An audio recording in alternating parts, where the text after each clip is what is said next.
Arrogant, throwing fits, ripping shit, tearing it, imperative. Then I'm killing this mic no matter where I live. These derelict rappers acting the fool, this embarrassing is flagrant. That's the nature of this entertainment, and we can't even change it. Guilty before arraignment, now the system tainted. But when we speak, they all laugh at us. And y'all wonder why I'm lacking trust. Try to fight a giant with attorneys that can back them up. That's church versus science, both sides start acting up. I'm late on my assignment, hopping up a mile high, climbing, obviously never silent. New alignment, I'm defined, cannot describe it. Used to describe it as a young graffiti artist. Before the beard, I always got carded. At every bar, even though my bar has been the hardest. The scars on my face said I ain't always been the smartest, but I'll show you where my heart is. I said I'll show you where my heart is.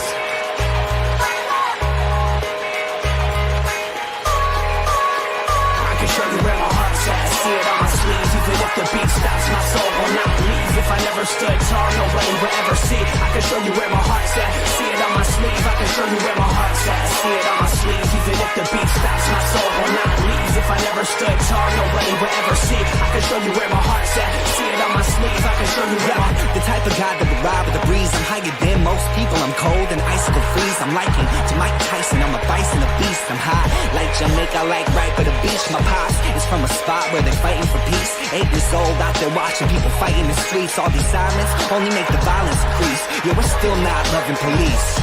It's that bright young American, nice, dumb, arrogant. Tight on a mic, but he might need a therapist. Heart full of kerosene, head full of fairy tales. Said that you're my homie, you don't know me, but I know you very well. Roll back on some West Coast shit. This whole track is wetter than your dress code kiss. About to hit the track, running on some retro fit. I guess so lit, I guess so bitch, now let's go.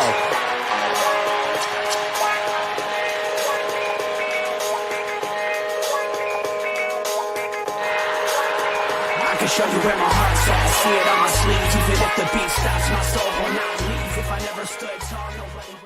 Ladies and gentlemen, it's Tuesday. That means it's us, not tacos. Welcome to yet another episode of Sports, Nonsense, and Whiskey. Hanging with my good guy, Pinky. Cheers. How you doing? But you can also enjoy some tacos with some whiskey if you wanted to. I mean, by all means, we like tacos. There's nothing against tacos. I'm just saying that, you know, if you had to choose, it should be us. I'm just, you know, helping the people lean in the right direction. People need a snack while they listen to us for 2 hours. So, you know, just pull a taco out of their pocket. How's it going, Mr. 40-year-old? Yeah, good. Don't feel any different. Still feel like I'm a kid who's got a bunch of adult responsibilities I'm supposed to take care of. Yeah, I think my wife was reminiscing again, like, wow, you're in your 40s and you still act like a teenage boy. Mm-hmm. Huh. Yeah, don't feel like I'm not responsible. I'm here to keep you young. That's what I keep trying to tell her. Here to keep you young. I mean, as long as I'm handling the responsibilities, I guess it really doesn't matter how I act, right? Right? I mean, ish. Man, it's good. See what happens, I guess. Hopefully you had a good birthday weekend. I did. Thank you. Thank you for celebrating with me. It was a good time, man. It's a good time. Drinking at the putt-putt course. Got a couple hole-in-ones one-handed. That was like the highlight. I felt like $1 million at that point. Yeah, that was a new experience. Haven't done that before. That's good. Drink some putt-putt. Good time. we love that place. So I see why. Absolutely. We are usually pretty competitive. We usually keep score. We have way too many people to do that, but you know that's how we usually roll. Oh, Cody. Yeah, quite a bit. Cody, what up, buddy? Yeah, there was. I mean, we were like 20-ish deep, taking up like 4 holes at a time. Like it was an experience. It was a fun one, but it was an experience for sure. It might be because I had a shitty day today, but this whiskey tastes amazing. What do you got? I just got my 4 Roses. Yeah. Well, you say that like that's just like meh. No, 4 Roses is delicious. I know, but like it just tastes like exceptionally well tonight for some reason. I like that. I've got some bottles from South Dakota. I'm taking to a fantasy football draft. Yeah. Because I was the Sacco, and that's the punishment. Normally those don't get finished off, so I'm excited for once they're done. Then I can drink those on the Tuesday nights to really get a good feeling. I was a little tipsy when they sold them to me, so I'm not exactly sure if they're actually good or not. We'll see. Right. The taste buds had kind of left, and you went with your gut. Right. That's what you're telling me. I was just like, this tastes fine. I don't know. Let's see. I only had one sports thing before we talk football. Well, there's a couple, so let's hear what you got. An easy one. So I got to watch. I watched SummerSlam on replay since I didn't get to watch it live. I was out hanging out with some family that was in from out of town. Entertaining. I tell you, Logan Paul opened up. I'm always entertained by a Logan Paul match, whether you like him or not, whether you like his brother. They can be kind of jerks, but that dude can legitimately wrestle. He does all types of high flying things off the top ropes, and that guy's got moves, man. And I respect his wrestling game. He will high fly. I like, surprisingly, for somebody who was just trying to do like a guest spot, and honestly, Bad Bunny's kind of legit too. Yeah. Give Bad Bunny respect. That like both of them are like, all right, you could, like, if you really wanted to, you could do this. So I wonder if he's going to put wrestling on hold for a moment since he just signed a boxing match. He has to. With Dennis. He can't afford to try and get hurt at a WWE event when that boxing match is going to pay him like 50 times. Right. Probably what one appearance at WWE does. So I guess he's going to be on the Fury Nagano fight. He's going to be on that card. Right. So no. Yeah. It's that one? Yeah, I'm pretty sure. They were saying he's going to be a co-main event. There's no way he co-main events with I'm going to look it up. I thought they were talking about the little brother that Jake just fought. I thought they were talking about Tommy Fury. Am I wrong? Oh, I guess I'm wrong. It's Tommy Fury, right? I think it is Tommy Fury. Yeah. Which would make sense because Logan boxed Mayweather. So he's at least got more respect than Jake as far as like opponents go. So, okay, yeah, Logan's fighting Dylan Dennis. Yeah, okay. Well, I'm not as excited about that now. No. But it did seem interesting. But keep in mind, like, I'm surprised he took as much time away from boxing as he did after he fought Mayweather. Because that could have been a nice little leaping board for him where people could have been like, all right, like, yeah, you lost to Mayweather, obviously. Like, you're nowhere close to his skill level. But had you kept going, he would have been fighting bigger dudes than Tommy Fury by now. You know what I mean? Like legit boxing matches to make some money on. Yeah, I don't know what his goals are. But so it's odd that he took that much time away from boxing to go to WWE. So, these dudes are all about capitalizing on their dollars. So it makes you wonder what WWE gave him, knowing what kind of eyes he would bring in for them. I am so rest of SummerSlam was pretty entertaining.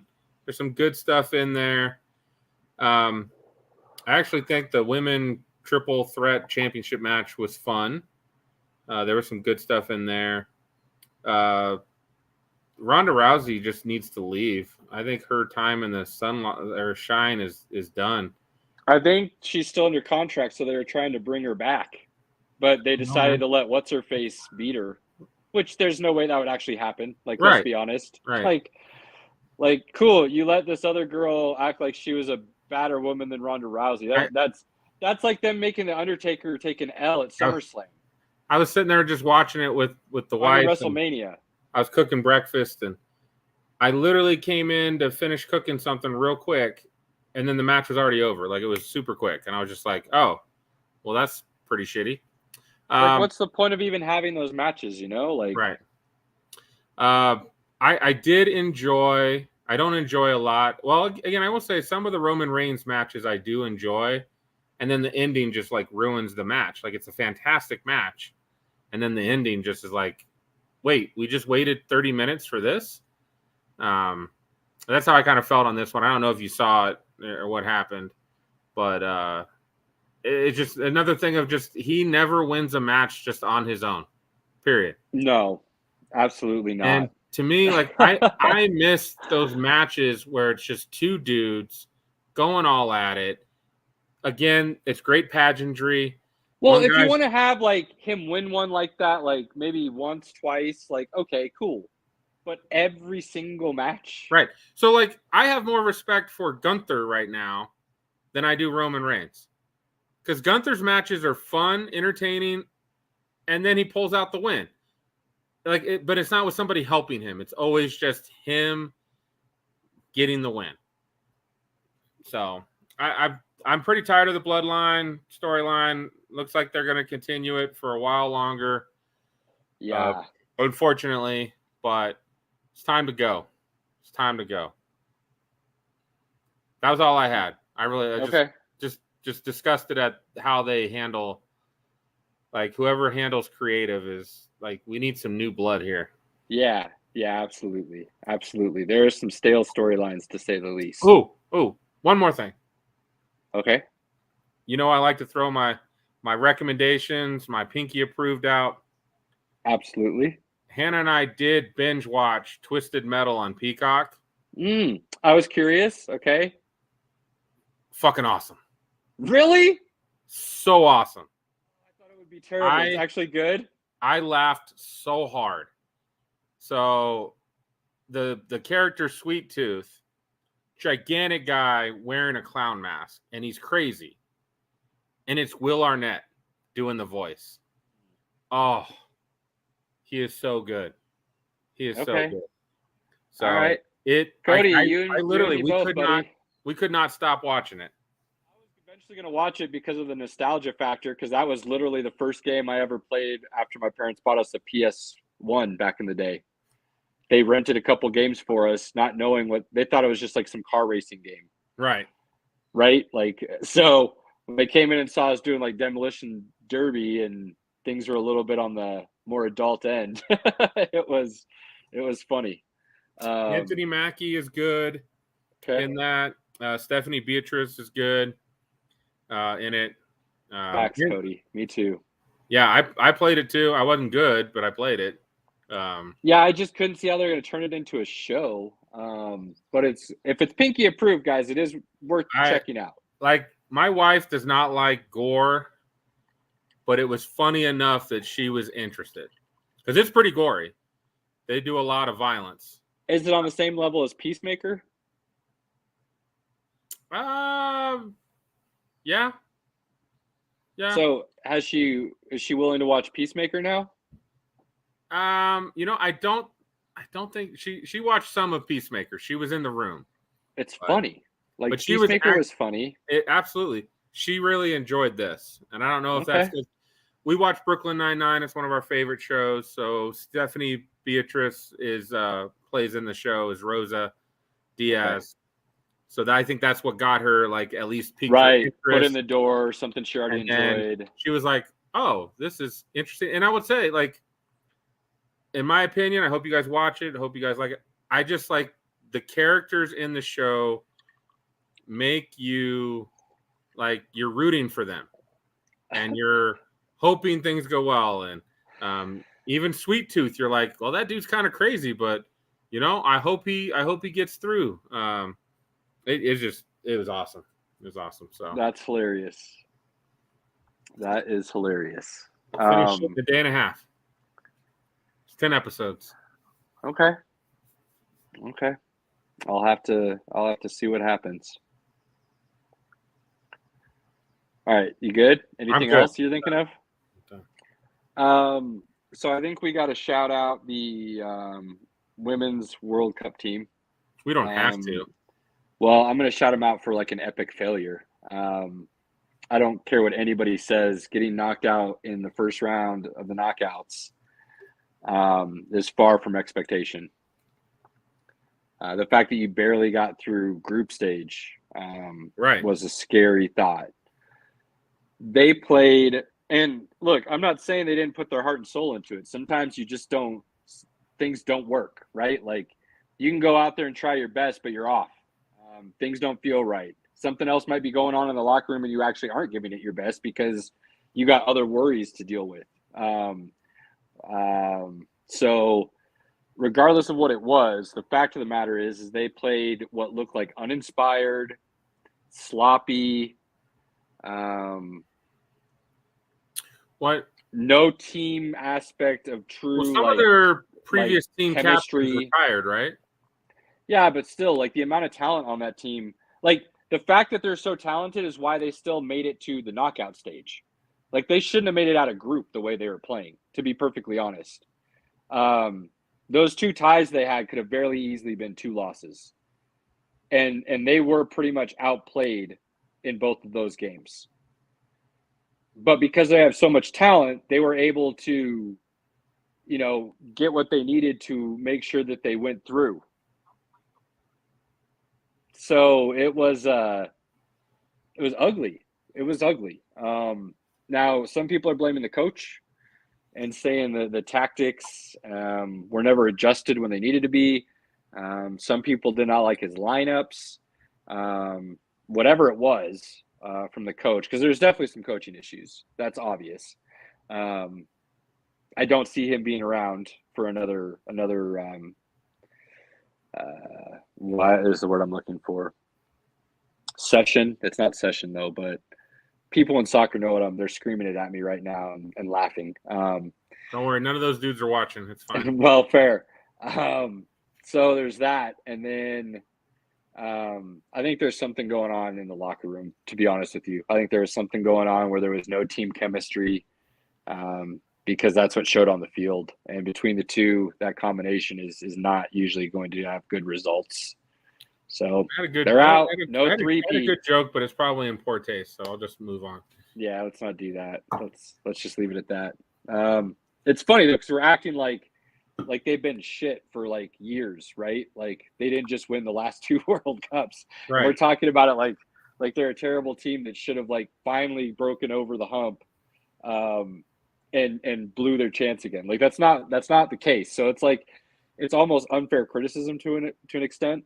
But like half the team, it felt like was making their first cap, which is appearance, for the national team in the World Cup, and they're like 25 or younger. So they're all going to be together come the next round, and see, what they look like. But yeah, there were some key pieces that have moved on over the last 2 World Cups, and you really just kind of had a couple vets, one that everybody continues to like be glad that she lost, which is kind of mind-blowing to me.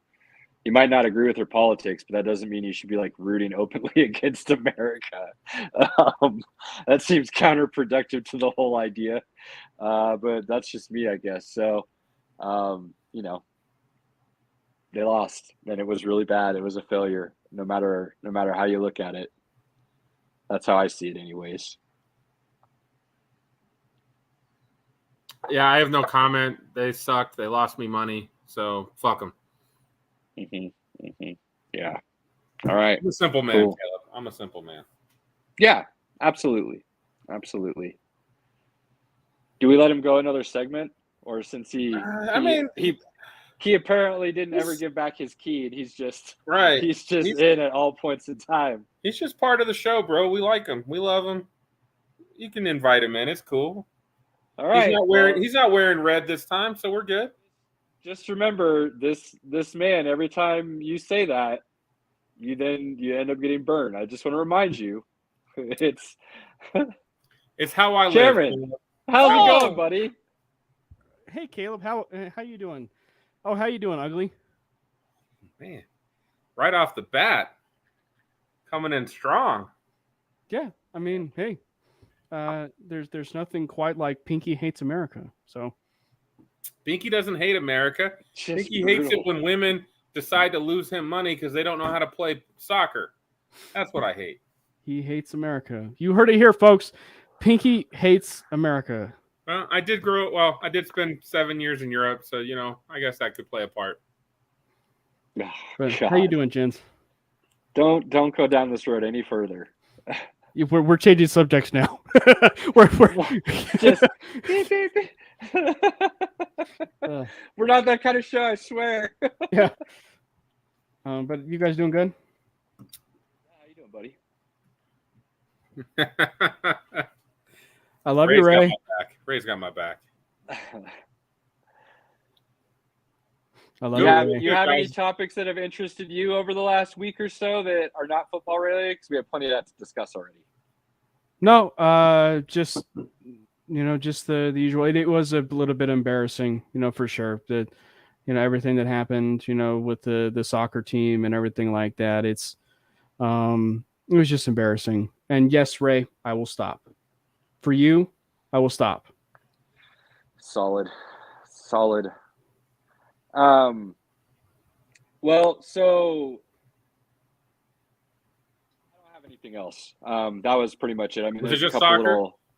Couple little. Well, I felt like we had to at least discuss it. Kind of a big event that we didn't really talk about that much because it was uninspiring, I guess is the word I'll use.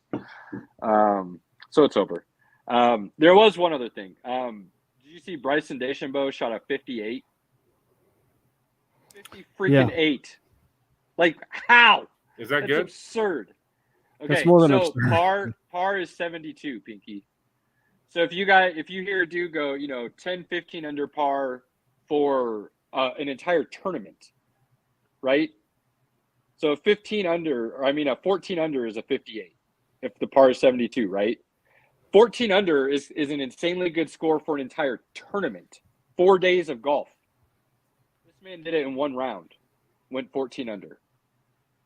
Like, it's absurd. So he won that tournament then, right? He did end up winning. That helps when you go 14 under on one day. I mean, for perspective, it's almost like if you go to like a mini golf course and you actually score that type of score, you're basically like 14 out of 18 holes is basically you're winning 14 of the 18 holes. Like, that's absurd, even for mini golf. Yeah. Like, and so it's just absolutely absurd. And I mean, like, the only people that can actually do that are people that are playing, PGA 2K, 23 or something like that on a regular basis on easy. But the fact that like something like that happened with scoring a 58 is pretty ridiculous. And it's not a course that's known for giving up low scores per se.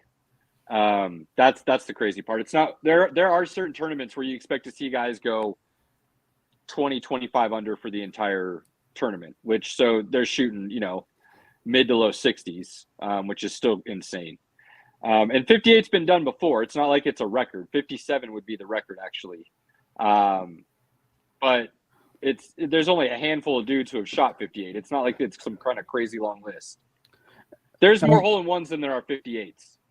And I gotta say that's hats off to Bryson DeChambeau though, because he's a player that when you think of how long he can hit a golf ball and everything else, it was always about how can he finish a hole, which in essence was his short game.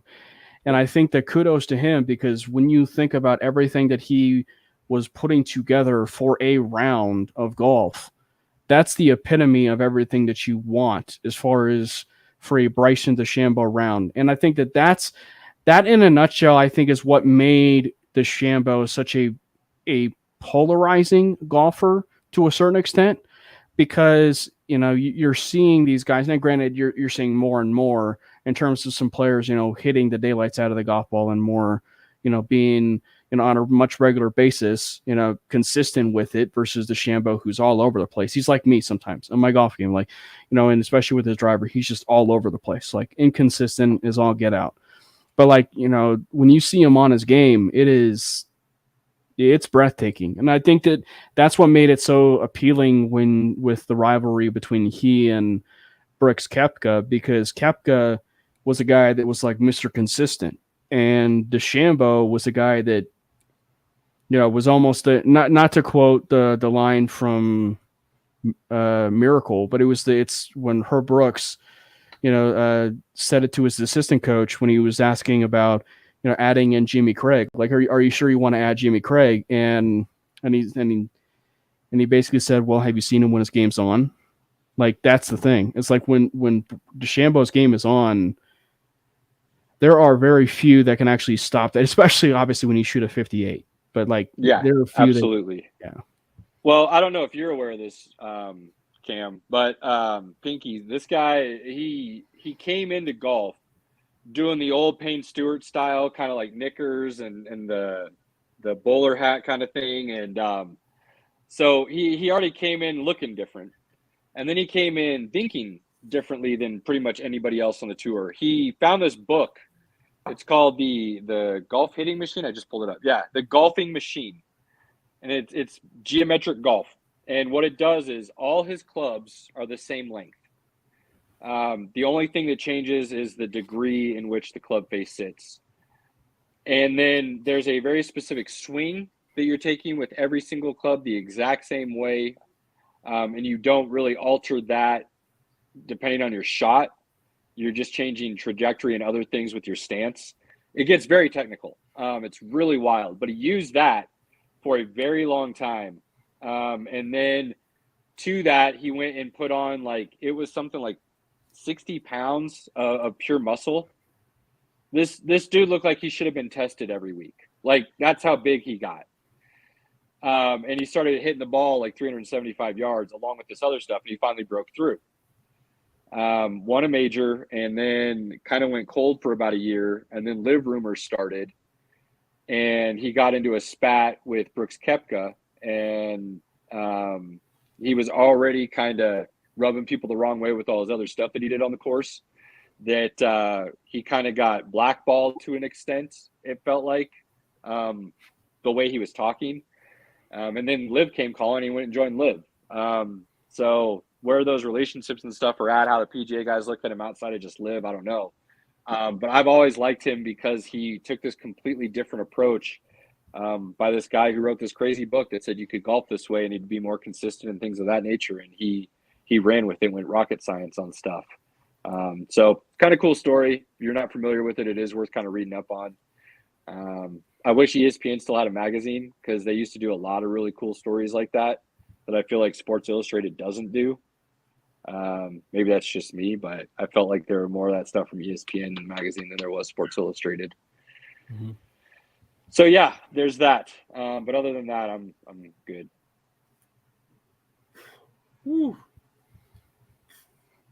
excuse me, fellas. Jeez. It'll be okay. Drink some water, Pinky. I only got whiskey and.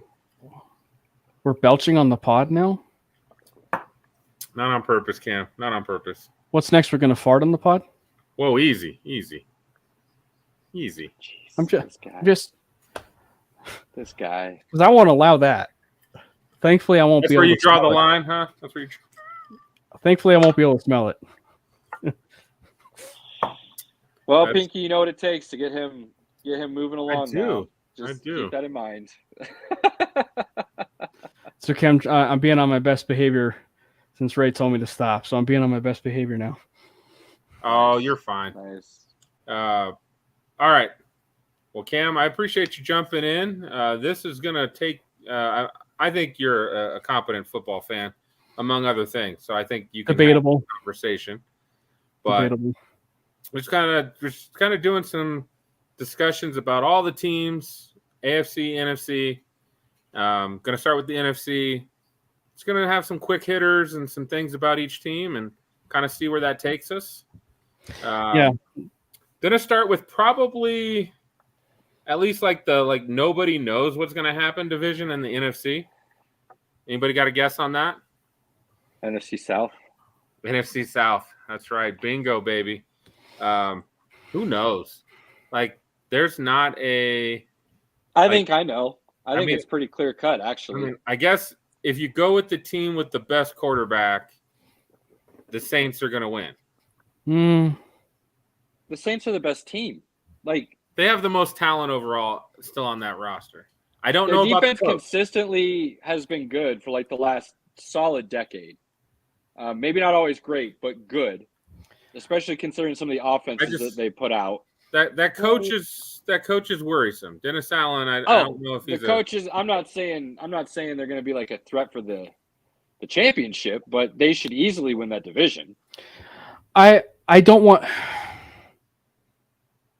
It's going to sound reactionary because of what they've been able to do, but I don't want to count out Carolina though. I really don't. That's number 2. Carolina's definitely number 2. No, I'm not talking to you though right now, Pinky, or even Caleb. I said I would not rule out Carolina though, as far as like being a team that's going to challenge the Saints. I don't even think it's out of the question even for the Falcons either. I think the Falcons and the Panthers are in a really interesting situation because it all hinges on the quarterback, especially within that division. And with the Falcons, they were finally able to put all sorts of playmakers around their particular quarterback. And in this case, I'll start with the Panthers first. The Panthers, the way they organize their staff in both veteran leadership and in terms of the way that they organize it from top to bottom, and even adding a Joe Evero to the mix with Frank Reich, and then to draft, Bryce Young and then for them to draft Bryce Young, I think was really smart for them. And, I think that it's one where I would not be surprised. I wouldn't be surprised. It definitely is going to take a lot with Bryce Young for sure. But the one thing that they do have that can help carry them is a defense. And they have a defense at Carolina. And with pieces, especially with what they have there on the front seven with guys like Derek Brown and Brian Burns, etc. Jeremy Chin in the secondary. Jeremy Chin's great. I want to say it's Donta Jackson in the secondary corner. Jackson. They have pieces there. Who went before? So I would not put it past them to surprise some people and be in that conversation for the division even in year one. I think they're going to JC Horn. JC Horn. Yeah. Thanks, Cody. So then moving on to the Falcons, this is the case where if you were to make the case, here's a team that went out and spent money. Okay, Caleb McGarry was a guy that a lot of people thought was going to go elsewhere, and in a surprising move, decided to stay home. He stayed home with Atlanta, right? And I think a lot of it is because he saw what is potentially there in Atlanta, and with especially the offensive side of the ball. You drafted Bijan Robinson. You have Kyle Pitts. You have Drake London. The pieces are there on a playmaking level for you to get it done. And you added Jonnu Smith to the mix with familiarity with Arthur Smith now.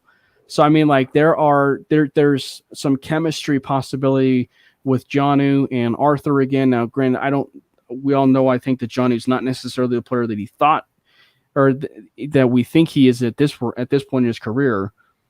I just think that it still hinges 100%.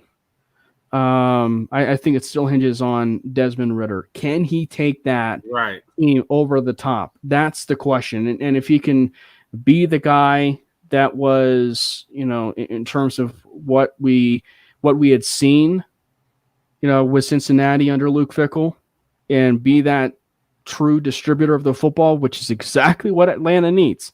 You have the pieces there. Well, I would argue. So, I mean, it's certainly possible. I have the Saints winning, just FYI. It's just the one thing that is a cause for concern is just, are you going to see a quarterback in a new environment rise to the occasion in Derek Carr in his new environment? That's just the only question that I have. Now, the one thing that's going in his favor is he's with the coach that he's been with before, and Dennis Allen, and so it's just like that's enough for him probably to move the needle for a little bit. But I would not sleep on those teams like the Panthers and the Falcons by any means. I just think, if you're putting money on it, the Saints are the team to put money on. I agree with the Panthers. Their defense is legit. We all love Evero. They have upgraded their O-line a little bit to help Rice out. Rookie quarterback, new coach. I think they'll be good. I don't know if they'll be like win the division good, but I think they could compete, like you said. For the Falcons, I tell you, man, I think that O-line, I think you could argue that O-line's in the top 3, if not the number 1 O-line in the league, based on what they have. I wouldn't get carried away, but they're good. They're good. They're not bad pass blocking either, to be honest. So but getting to number 1, that's considering a couple of these other O-lines that are out there. That's a bit of a stretch. I think you can make an argument. Fair. Okay. So I think the Falcons will be pretty good. I don't know if Ritter is going to be good enough to take them over the top. And I guess we don't really have to talk about the Bucs much. That seems like a 5-12 team ready to reboot, in my opinion. Kyle Trask all the way, baby. They're going to the playoffs. It will be Trask over Baker. And Trask is not as bad as people want to believe.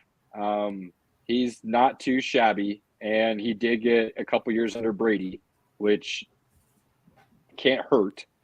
So I don't know if the Bucs are going to be that bad. And the reason I say that is because when you have one of the best wide receiver duos in the entire NFL at any given time, there's been moments in either one of these guys' careers, in Godwin and Evans, where you could have said they were the best receiver in the league. And I know there were arguments for that. I know the Bucs had. I'm not going to completely count out the Bucs because of the weapons that they do have. You still got Levante David, Devin White. Yeah, but they're blank on his first name, Devin White. Their defensive line outside of Vita Vea is pretty weak. No, I was going to say there's Vita Vea, so there's still some guys. I said there. outside of Vita Vea. I know, but even that, there's still some guys there, dude. They drafted Kalijah Cansey, so I mean, like, if you want to watch a prospect coming out, Kalijah Cansey. You like Aiden Hutchinson last year? This guy's going to be just fine too, especially with Vita Vea. Did you know that he compared favorably to Aaron Donald coming out? Right, a lot of his measurables are very similar. Yeah, correct. So and he went to Pitt. Yeah, it's like Pitt went and tried to find another Donald specifically. So I wouldn't count the Bucs out. Here's what I would say. In all honesty, all of these teams, you can make an argument, are actually wildly similar. I think all their defenses are kind of equal.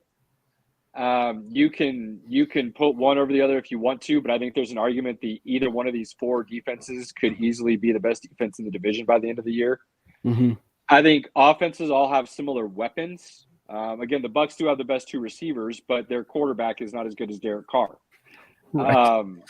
Overall weapons, given everything that there is right now, you might be able to make an argument that Carolina actually has the best weapons.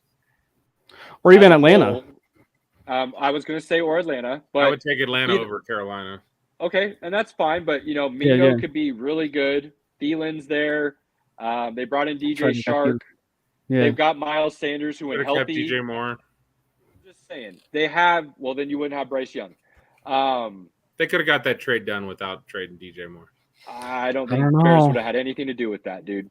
I think there's a very specific thing there that they wanted, and that's why they ended up with that trade. Regardless. The Bears needed weapons. That's the thing. The Bears needed weapons. And also DJ Moore had been kind of on the outs a little bit with Carolina. And and in terms of wanting to be not DJ Moore has top 5 league wide receiver potential. He and Cortland Sutton are kind of the same in that. Yeah, it's the Cortland Sutton dilemma. Quarterback play. Well, no, he hasn't been hurt like Sutton. He's just never had a quarterback. But I'm talking talent-wise in terms of I see. Okay, fair. If Sutton gets back to form, yes, that would be a valid argument, I would say as well. Moving on. But so, hang on. Man, finish. Talking weapons, you can put some over the others as well. But overall, I think the Saints have the most kind of baseline consistency in everything. I think Olave's a stud. I think Taysom Hill and Joe Johnson are solid tight ends. Derek Carr's the best quarterback in the division. And they have some decent running backs, even if Kamara's out. I know Kareem Hunt made a visit, ended up leaving without a contract. But you still got Williams. You still got Keandre Miller coming in as a rookie. So I think baseline, I think all these teams are very similar with that. But you look at where you're at, and I think New Orleans levels out on average the best, which is going to allow them to go through that division. Plus you get playing in the Superdome, which always seems to be a little bit of a boost as well. real quick, Ray did ask this question. Do you mind if I bring it up about? No, I was going to bring it up. We Okay, definitely need good. to What? address What that. do we got? So he says, why has there been a complete exodus out of the NFC when it comes to players? I think you guys can answer this as well. I think it's also about, it's probably the old adage of wanting to beat the best. And the thing is, the AFC has been so top heavy for quite some time. Like even when Brady and Manning were there.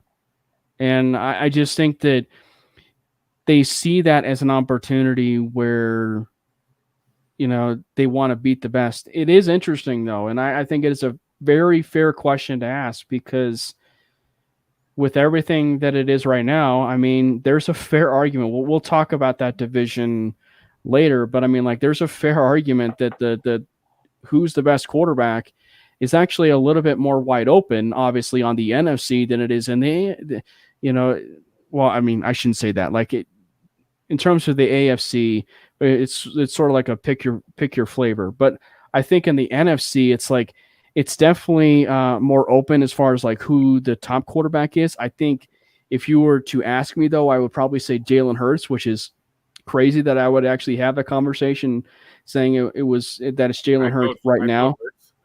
But I think there, and it sounds crazy, but like there's an argument to be made for Dak Prescott to even be mentioned in this. No, Cam, that there's not an argument. That's just I'll take Kirk Cousins over Dak. But I'm just saying because of the amount that you see now, this is a huge year for the Cowboys. We'll talk about that defense or that division later. We'll get there. Well, but I just think if we're looking at it as a whole, though, it just depends on the length of time and everything that you want to see with it. My answer to the Ray is exodus of talent. You go ahead.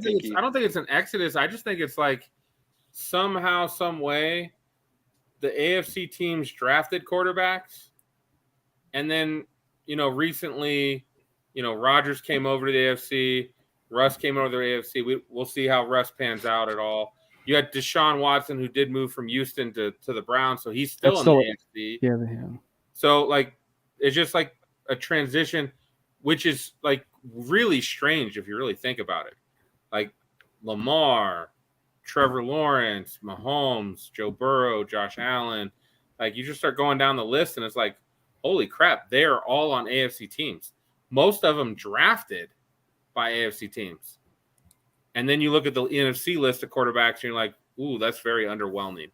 So, it's a natural turnover within the NFL. That there's no exodus. It's a natural. All the teams you just mentioned that have really great young QBs just happen to be in the AFC. Well, if you're drafting early and you get a really good young QB, what did you do to get that? You sucked. You sucked. This isn't a mass exodus. It's just that there were a lot of really bad teams in the AFC that didn't have their shit together and had to go those routes and finally got it right. Whereas in the NFC, what we're seeing is guys retiring, moving on, where they may not have always been really great. Some of them were just really good, but they're starting to get to that age where they're retiring or they're moving on or teams are looking to get somebody else in. And that's why it feels like there's this mass exodus, but it's not an exodus. There's still a ton of talent in the NFC. There's a reason that they haven't got blown out of the Super Bowl the last some odd years. If you look at the Eagles, insanely loaded. You could say that's the best roster in the entire league. You look at San Francisco, insanely loaded. You could say that's the best roster in the league. So it's not like it's Kansas City and Cincy and Buffalo and Jacksonville. You go down the list. But there's some really good teams on the NFC. Dallas's roster is actually really good. Mm-hmm. There's arguably a really good roster in Green Bay. They're very young and unproven still, but they put on some shows last year, even with an injured Aaron Rodgers throwing them the ball. That defense underperformed. So can they get back to where they're supposed to be? I'm just thinking, to me, it's a natural kind of leveling out of the process as it moves forward, which the NFL has purposely put in place with their salary cap and things of that nature that create parity. And there's ebbs and flows through it all. I just think it is strange that if you really go down the list of quarterbacks, the majority of the top quarterbacks are in the AFC. It's a little strange. Well, but I think they had to suck. But I think to Caleb's point though, I think what he really hit the nail on the head, and I think that's where I'm at on it when he really now Exodus is the right terminology because they're leaving from the NFC to the AFC, right? But like at the end of the day, it's about the appeal, right? Like at the end of the day, it's about appeal, and even though it was something for like look at it from this vantage point with like Tom Brady and the reverse of this. When Tom Brady left the New England Patriots, he saw the appeal of what was Tampa Bay.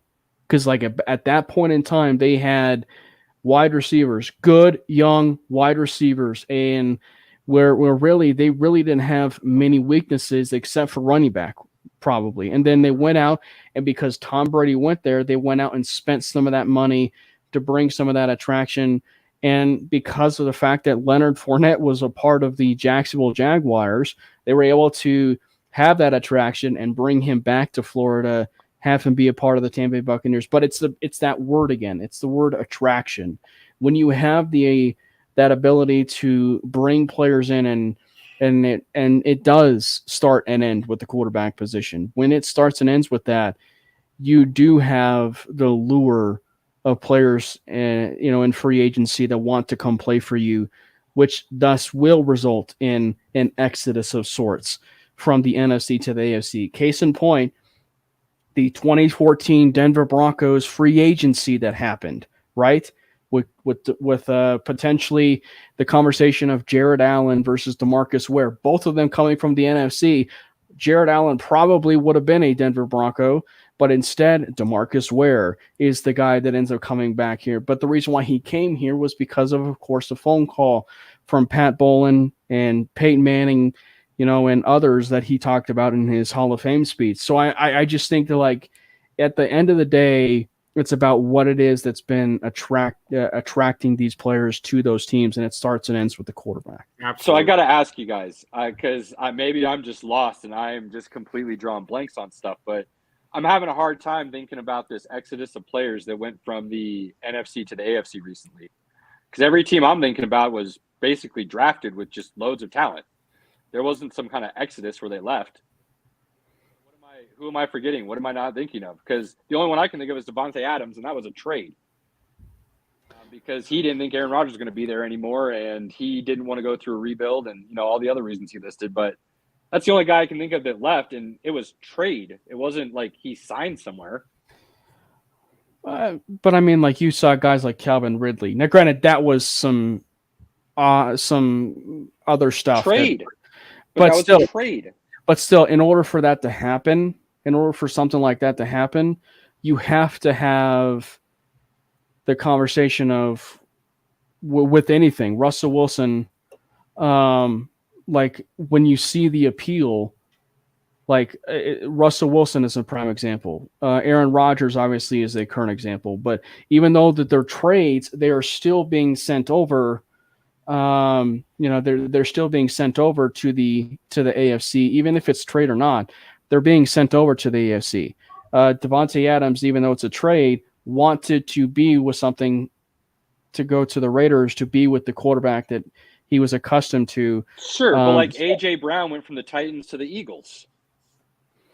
It's going both ways. Yeah, I don't know if exodus is the right word. I would say it like what you said, Cam, attraction. There's an attraction for players to want to come and play with some of the quarterbacks. To good teams?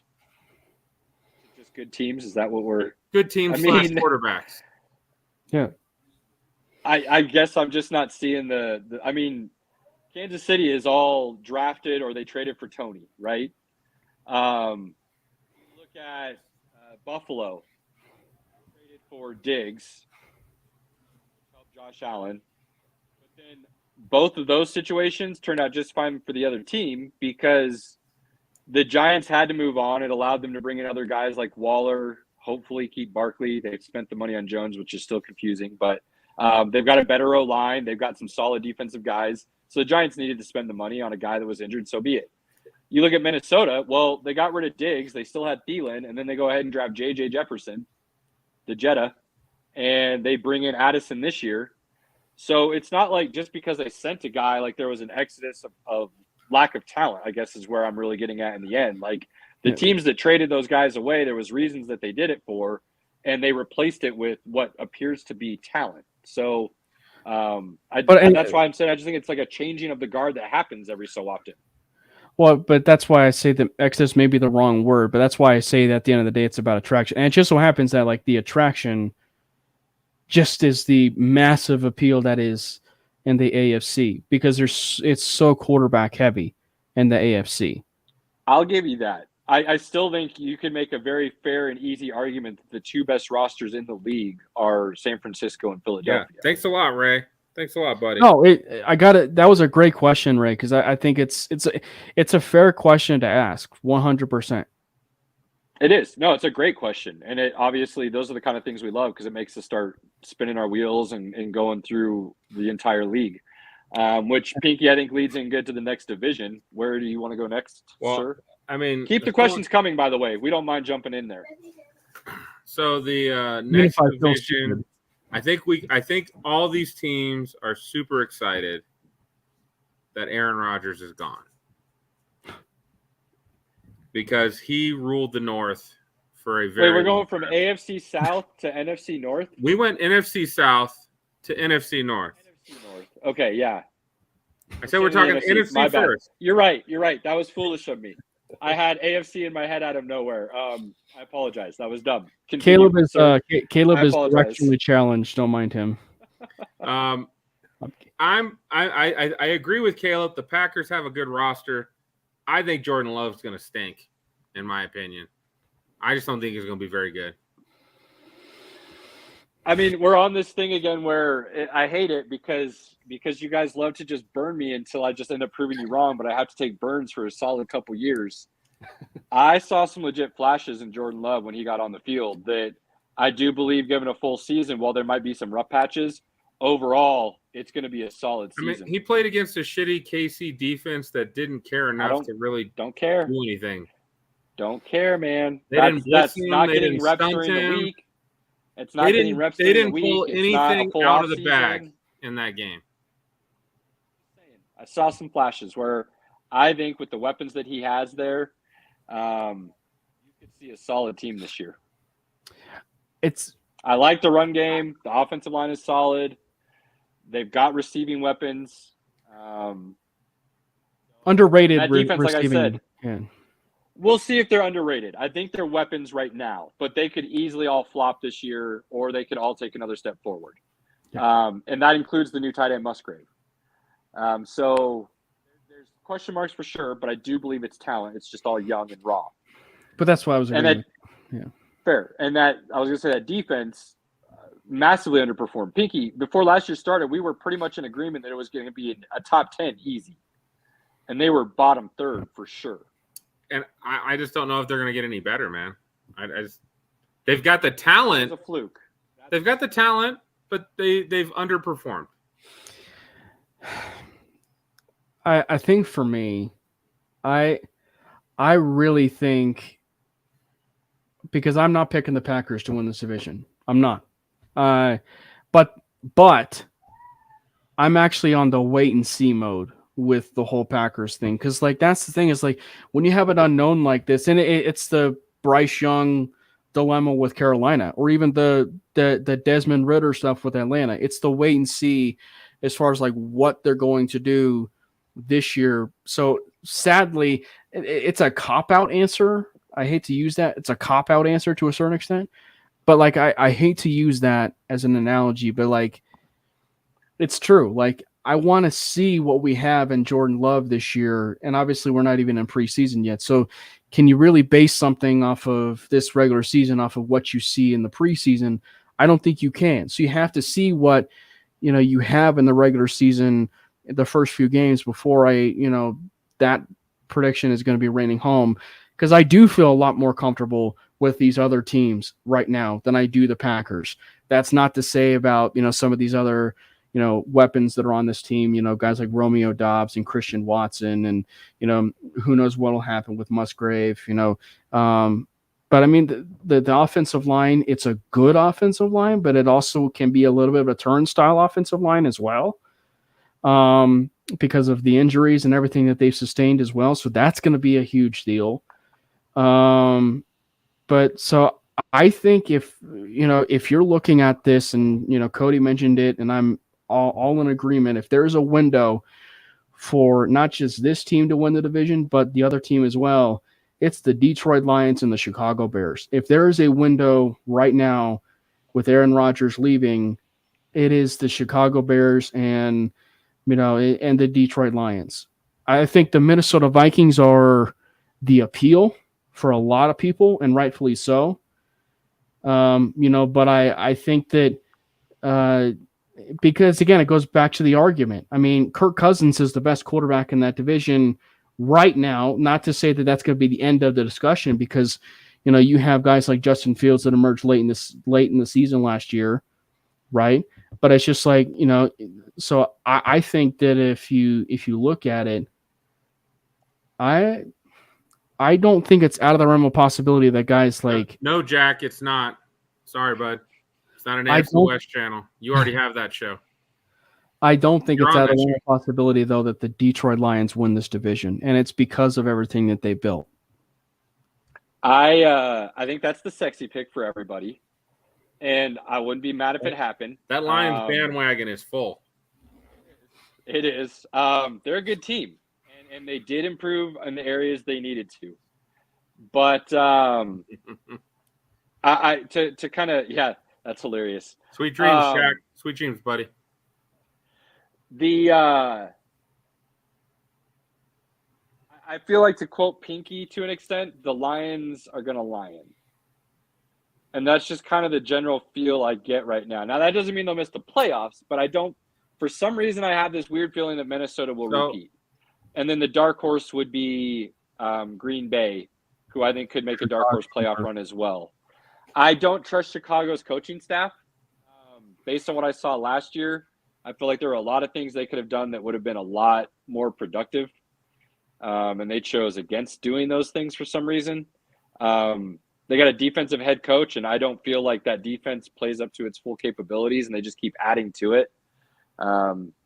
So I think Chicago's still a little ways off, which if anybody listens to the show knows, I am very high on Justin Fields. So that pains me to say a little bit, but I think they're still at least a year off.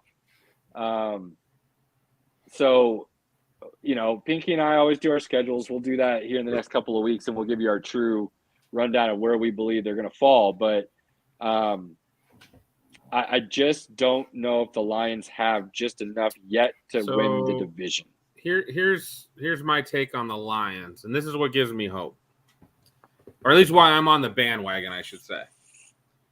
Their offense was one of the best offenses in the league for the first half of the season. Sure was.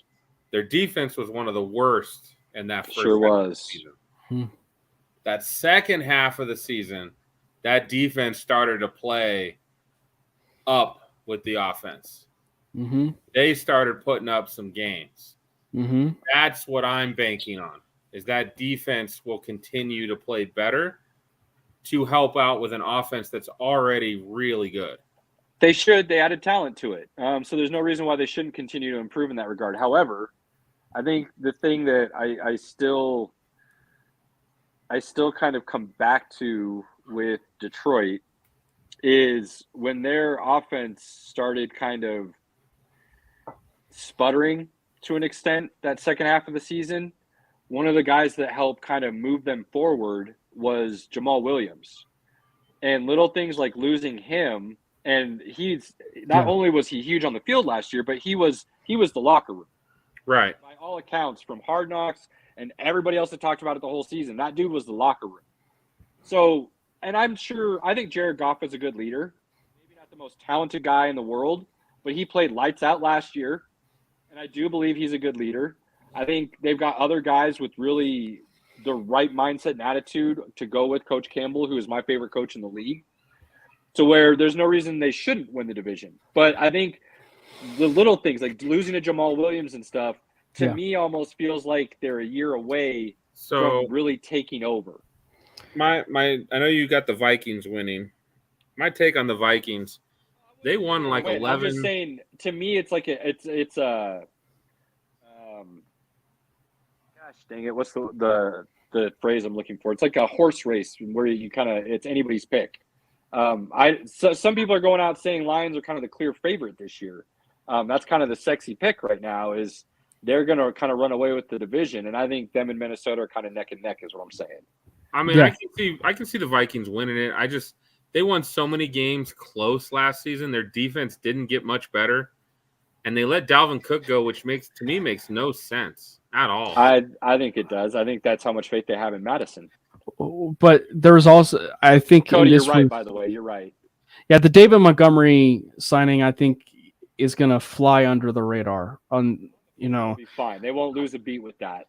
Yeah. But also, I think for the Detroit Lions, there's also the surprising move that should give the Detroit Lions themselves, the roster, a lot of confidence, and that's the retaining of Ben Johnson. Retaining of Ben Johnson, that offensive coordinator, who is an up-and-coming star in this business. The fact that you see that, and with what he was able to do with a guy like Jared Goff, and oh, by the way, even if Jared Goff is there, you now brought in a guy who is at least capable in Teddy Bridgewater. If whatever reason, if something was to go down, you have something there with a guy like Teddy Bridgewater that can. I would play Hendon Hooker over Bridgewater, but that's just me. But I mean, I'm just saying, like, I see a dude make a business decision, I don't need him on the field on my team. Let's just put it that way. We won't get into that logistics, but I just think that, like, I think though that they are much more suited to take that next step this year. They may actually take one. They may be a year away, for sure. But the important thing for them to get to that point is continuity.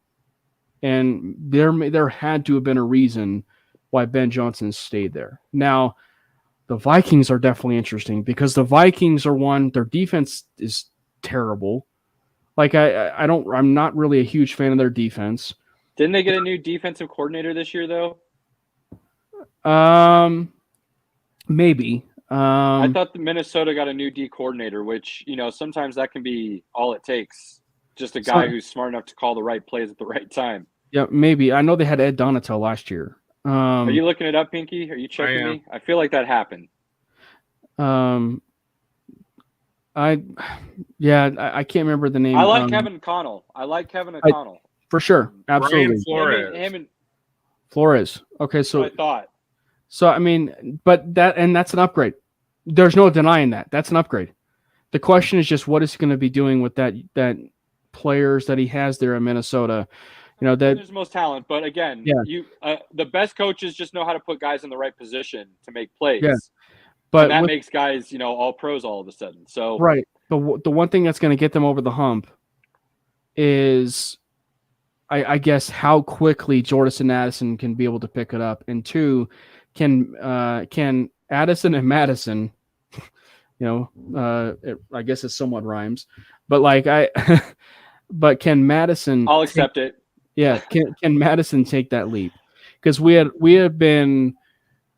Or I should say the Vikings have been preaching really even since Mike Boone and Alexander Madison about these guys that are really, really good underneath Dalvin Cook who have just failed to shine or given that opportunity. They finally are able to see that opportunity with Madison. Madison has shined when given the opportunity. It's just one or two games here and there.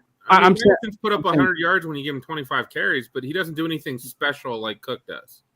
No, I don't know about that. Yeah, I disagree, Pinky. I think that but I think that it's just more about can Madison. Maybe the question is just can Madison do it for a much more lengthier period of time? That's a fair concern. Can he stay healthy when he's the top dog, when he's the workhorse?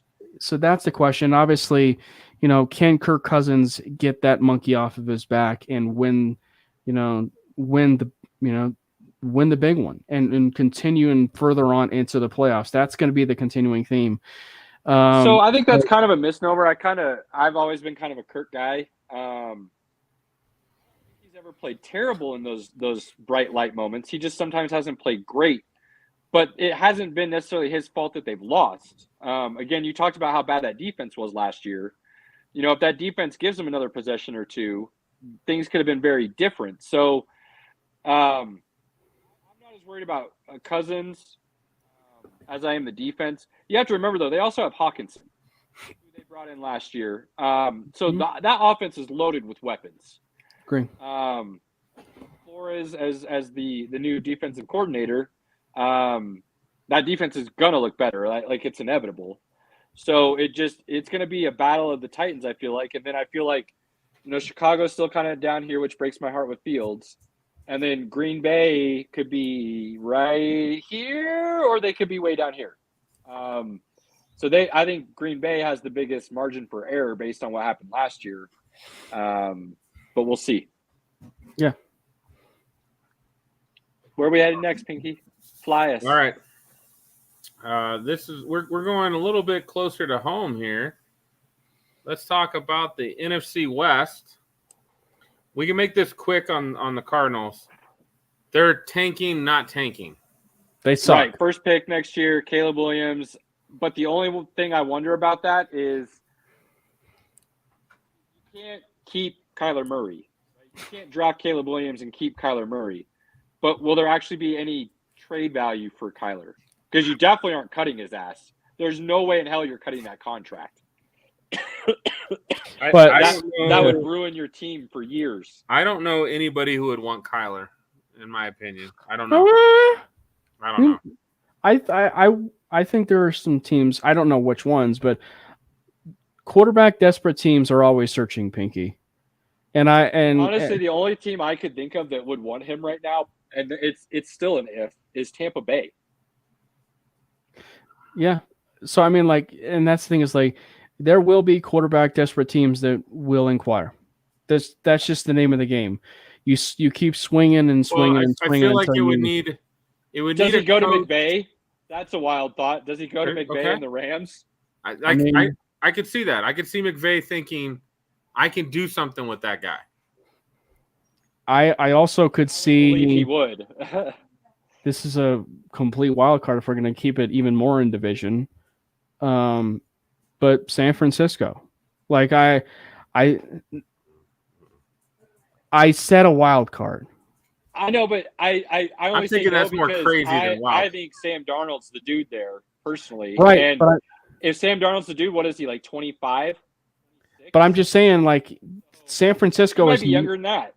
But it's not to say that Kyler Murray's a swing. But I'm just saying that San Francisco has yet to even take that swing on a quarterback. They could have taken a swing on, say, a Lamar Jackson if they were to pull a trade off like that. Or Justin Fields, and we wouldn't be talking about this at all. Instead, they went with Trey Lance after trading up 2 firsts for him. So I just think that we can never discount San Francisco. I agree that I think that they're very low on the totem pole. That's but gross. But Cody, I couldn't see that simply because they already did the short quarterback with movement thing, and I think they're over it.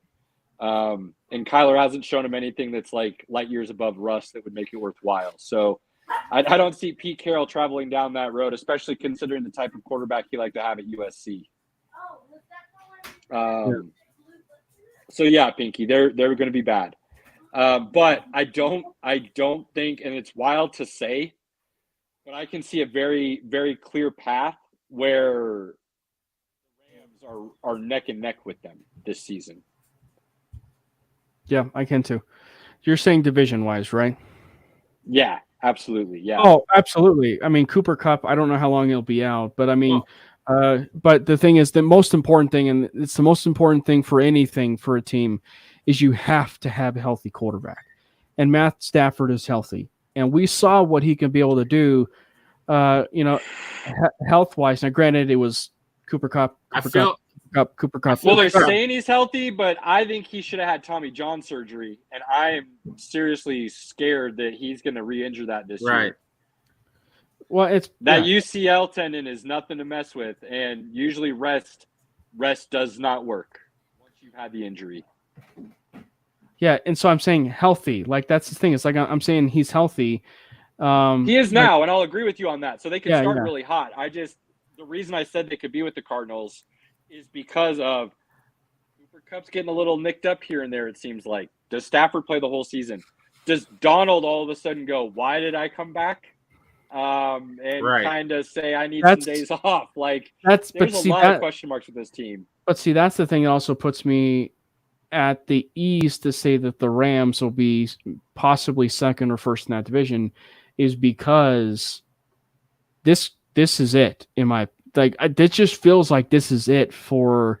I agree, but come on, they don't have the talent to get above Seattle or San Francisco. Like, there's no way they could ever get above both of those teams. Like, I can't see a path where that could ever happen. But you just don't know. Depleted. I know, like, but one injury to them is like one injury to San Francisco. I mean, they're literally depending on Stafford, Cup, and Donald. Like, those are their three guys. Like, that's brutal. The thing that scares me about the Rams, though, is exactly what I said earlier, though, is because Matt Stafford relies 115% on Cooper Kupp. That's the thing that he does. But when that's you can't the thing. Stop the guy, why would you go anywhere else? You know, that's kind of the issue. I know, but that's the whole point of them acquiring for Allen Robinson. Now, granted, for some weird reason, God, what a terrible experiment! Yeah, but for some reason it flopped. But I think that they need to find something outside of Cooper Kupp for them to have that kind of consistent. So that's where I'm saying, like, in terms of like the over the course of the season, and in order for them to prove that they can challenge a Seattle or challenge, these teams for a division, they need to find something outside of Cooper Kupp, because especially if Cooper gets injured, you need that extra capability. And I'm not talking Tyler Higbee. I like Higbee. I think he's a solid tight end, but you need those guys. You need those players. Van Jefferson, he's solid. I'm not sure why they got rid of Robert Woods. Could he take a step forward? Yeah. Could he take a step forward? Could Pakua Nakua, is that right? I feel like that's the guy's name. The rookie out of was it Utah State or something like that? But there's been great things about him coming out of camp. Cam Akers is healthy for a full season. He's shown he can be quite the little workhorse. But there's just so many question marks as you keep talking about here that's just crazy. Yeah, and then that's where you go to Seattle, and even as a Bronco fan, it does pain you to say it, but Seattle is the best team in that division for not just the fact for not just. I think they're the best team in the division. Okay, hey, I'm gonna listen. I'm just sitting. Well, I was not expecting to hear that. That's all. You ever fall for a troll every now and then? No, I don't do bridges very often. No, but they're a team. They are definitely a team, though, that if you talk about a team that can challenge the 49ers, though, in just this year, it's absolutely Seattle. The way that they were able to draft this last year, and then go out and surprise everybody and get Devin Witherspoon, which it was a questionable pick at that point in time, but it's going to pay huge dividends. I loved it. I thought it was a great pick. We talked about on the 5280 podcast about the importance about having two shutdown corners. It goes to that exact same topic, having two shutdown corners, guys like Tyreek Woolen and Devin Witherspoon, who may have been the best the best cornerback in the, in this, I had Woolen as defensive player of the year last year over Sauce. I'm talking this draft. I'm talking about. No, he's just adding to what they have. Yeah, but then you add Jackson Smith and Jigbo, who to this team, where frankly there were a lot of people who really felt like he may have been wide receiver one in a very, very loaded wide receiving class. The only reason he wasn't is because of the injuries and the lack of playing time. Exactly. But you put him in an offense with a 85-year-old Geno Smith who's getting older, but you have him with the weapons of guys, like a DK Metcalf, a Tyler Lockett, a Jackson Smith and Jigba, who has been the talk of camp. You go read what's going on in Seattle. He's been like the talk of camp. And then, oh, by the way, they drafted, I hate Michigan State with a passion. Screw Mel Tucker. But, I mean, the guy had a running back in Kenneth Walker that was I'm a big Mel Tucker guy. That was an absolute stud. Was an absolute stud. And one more time again, Michigan State found themselves a running back. you go out and you basically have this team one more time again lean heavily on the run, and now in this point in time you have 3 reliable wide receivers at this point. And they brought in Charbonnet this year in the draft, who's a beast as a running back. Don't leave out. They drafted 2 great tackles last year. I was going to say, and then their offensive. Look, Seattle's good, but they're a little bit younger, a little bit more experienced than the 49ers are. And I will keep saying it until I'm proven wrong. Maybe I'll never get a chance to be proven wrong because he'll just never play. But I fully believe Sam Darnold's the best quarterback on that roster. And if he plays next year, you're looking at one of the Super Bowl favorites, one of the 3 or 4, depending on how you want to talk about it. But I think him and the Shanahan offense with those weapons around him would be insane. Darnold. Sam Darnold with San Francisco. That's the thing that is the wild card of all of this is San Francisco. Truly, and that's why it comes back to this, because Purdy did the unthinkable. I mean, everybody saw what he was able to do at Iowa State, where he was so good under Matt Campbell. There were some people giving him a first-round grade, so it's not like just because he was Mr. Irrelevant didn't mean he didn't have some potential. Again, he's a guy that stayed in a year too long, and it cost him a bunch of money. Not to use a comparison. It's not Chad Kelly by any means, because Purdy didn't have any off-the-field issues. It was just Purdy crashed and burned so bad that it became a bad senior season. Yeah, well, it was actually a bad couple seasons for that matter. But I mean, you can very obviously see talent with that, and so it was just, what is Purdy going to be like? What are they going to get out of Lance? Because right now it seems like everything that you see out of practice is not great from Trey Lance. And not good at all. In terms of Sam Darnold is absolutely the wild card of all of this, because here's a guy, in comparison's sake, that maybe this is entering the conversation of guys like a Zach Wilson or maybe even a Justin Fields right now with the Chicago Bears about a career being wasted with one team. And Sam Darnold was the brunt of that. And I think that if you put him in everything that he had at the San Francisco 49ers, it will be interesting to see what he can do. And if Purdy is healthy, you talked about the Tommy John surgery with, Matt Stafford. Here's a guy with Purdy who basically had Tommy John surgery, and he seems to be recovering rather fast compared to some of these other Tommy John surgeries as well. So, and granted, he's obviously a lot younger versus Stafford, but he's recovering rather quickly. So what is that going to be? And have you guys seen the Shanahan quote that came out a little over a week ago? Oh, you made sure I saw it. Yeah, I was wondering if you'd remember. Basically, Shanahan said, without anybody, asking a question to force the topic, he basically came out and said, why can't Sam Darnold be the next Steve Young? I.e., started somewhere else, didn't go great, sat behind some people, whatever it was, kind of journeyman if you want to look at it that way, and then got to San Francisco and flourished. Why would a coach say that unless he's seen something where he goes, I have something here and people will see it, I'm just not sure when. Agree. So, and that, look, this since the day they picked him up and he signed with them. So this isn't like I'm all of a sudden on some bandwagon because I'm talking head said it. No, he can attest, this shit's recorded. You can go back and see it. That would put them over the edge. And the kicker about that then is if he does get hurt, then you do have Purdy to rely on. If Lance is healthy, because it doesn't sound like he's going to have a trade market and he just sits somehow as a third QB that they keep on the roster, which would be crazy. But you're not trading Darnold because you just signed him for cheap. So the only other thing you could do is possibly trade Purdy. And I don't see that happening either. So even if Darnold get nicked up and he eventually started like he's been known to from time to time, then you can fall back on these other solid options. Where if they had at least one of those options in the playoffs last year, there's a solid argument that says they beat Philadelphia, right? So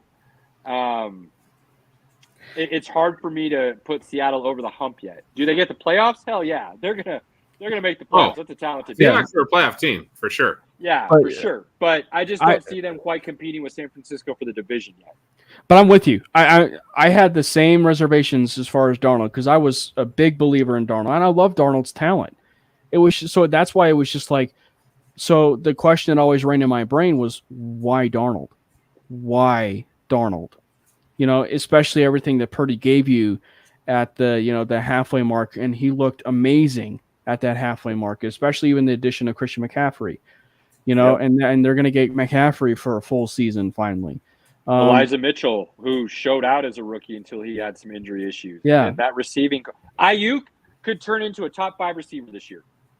Good. Flashes at the back half of the season last year where he could take a huge step this year. So yeah, it's hard for me to now DK Metcalf could be a top 5 receiver too. There's talent there. So don't get me wrong. There's some very comparable similarities between these two teams. But I think just maybe what it comes down to is I just trust Shanahan more than I trust Pete Carroll. Maybe that's it. But yeah, it's Pinky. No, finish your thought, Cam. Sorry, but it's just fly us over to the next. That's just where I'm at. I don't understand the Darnold move, and until we actually get clarity on that, I just will always keep asking why Darnold, because I think that he's still got some of that talent that got wasted, and until we actually get clarity. So I agree with that for sure. I just think they're going to roll with Purdy until Purdy shows he can't do it or he gets hurt.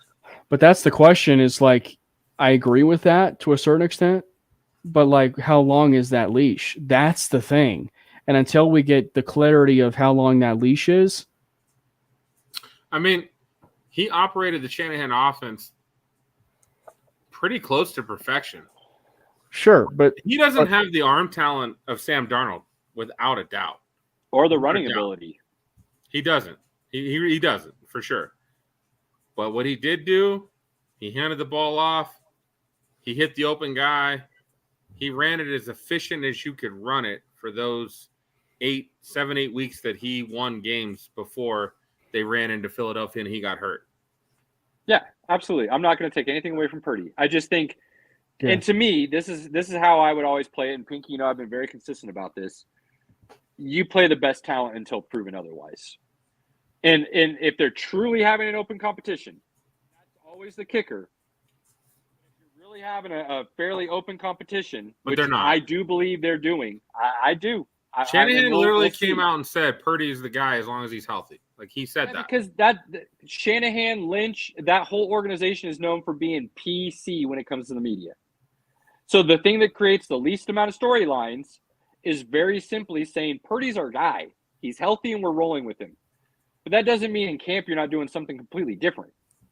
And I believe they're going to do enough different to see who the best talent is. And when you have a team that all sees one guy's more talented than the other, and then you play the guy that's less talented, what happens? Every single time in the NFL.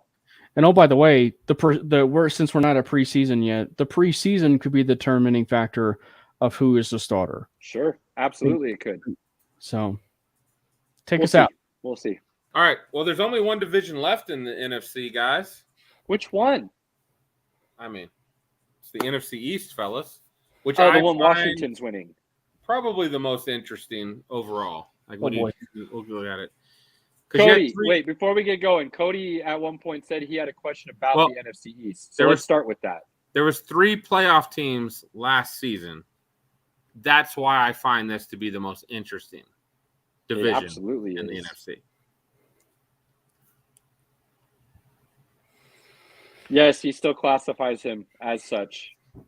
He's probably the closest to changing Pinky's mind, but he still classifies him as such. I with 14 rushing, like 13 or 14 rushing touchdowns, although they were all like within a yard or so, like he's pretty close to changing my mind, Cody. He played really well with A.J. Brown, Dallas Goedert, and Devontae. The better quarterback in the Super Bowl. He played really well. If it weren't for that fumble return for a touchdown, Eagles probably win that Super Bowl. I think that there's actually a fair argument the Eagles actually had the better Super Bowl, and I actually think that there's a fair argument that Jalen Hurts was the best quarterback that night in that Super Bowl. Let's ask this: does he improve on these stats, Pinky? If he improves on them, to what extent does he need to improve on them for you to be finally convinced he's a quarterback? He threw for 3,700 yards, 22 touchdowns, and 6 interceptions. He ran for 760 yards and 13 touchdowns. I need that passing to get. I need those passing touchdowns to get to about 30. Okay. I need that yards to be about 40. I need at least over 4,000. So if he gets 300 more yards and 8 more passing touchdowns, I mean, he's right there. He's right there. He could do the same thing on the ground, but as long as he improves those passing numbers to that extent, you would go ahead and reclassify him. I'd feel pretty good that he has learned how to play the quarterback position. I'm not even going down that road tonight. Oh, the way you just said that is so brutal. The way you actually ended that is actually brutal. Because he's, oh my God. He's gotten better every year, and I give him tons of credit. I have the second pick in a super flex redraft. Jalen Hurts is my guy. Cody, this is something I've been eating Pinky's ear about for almost the entire offseason. I don't think this is Sam Howell's fault. I just think he plays for a shitty team. I don't think it's going to happen. Great OC and a lot of talent around him. Well, yeah, the Washington is a case where, man, they are a lot like to what I explained with the Atlanta Falcons and Carolina. It all hinges on quarterback. I have a great point here. Ron Rivera is a dead man walking. You have a new owner that's going to want his guy.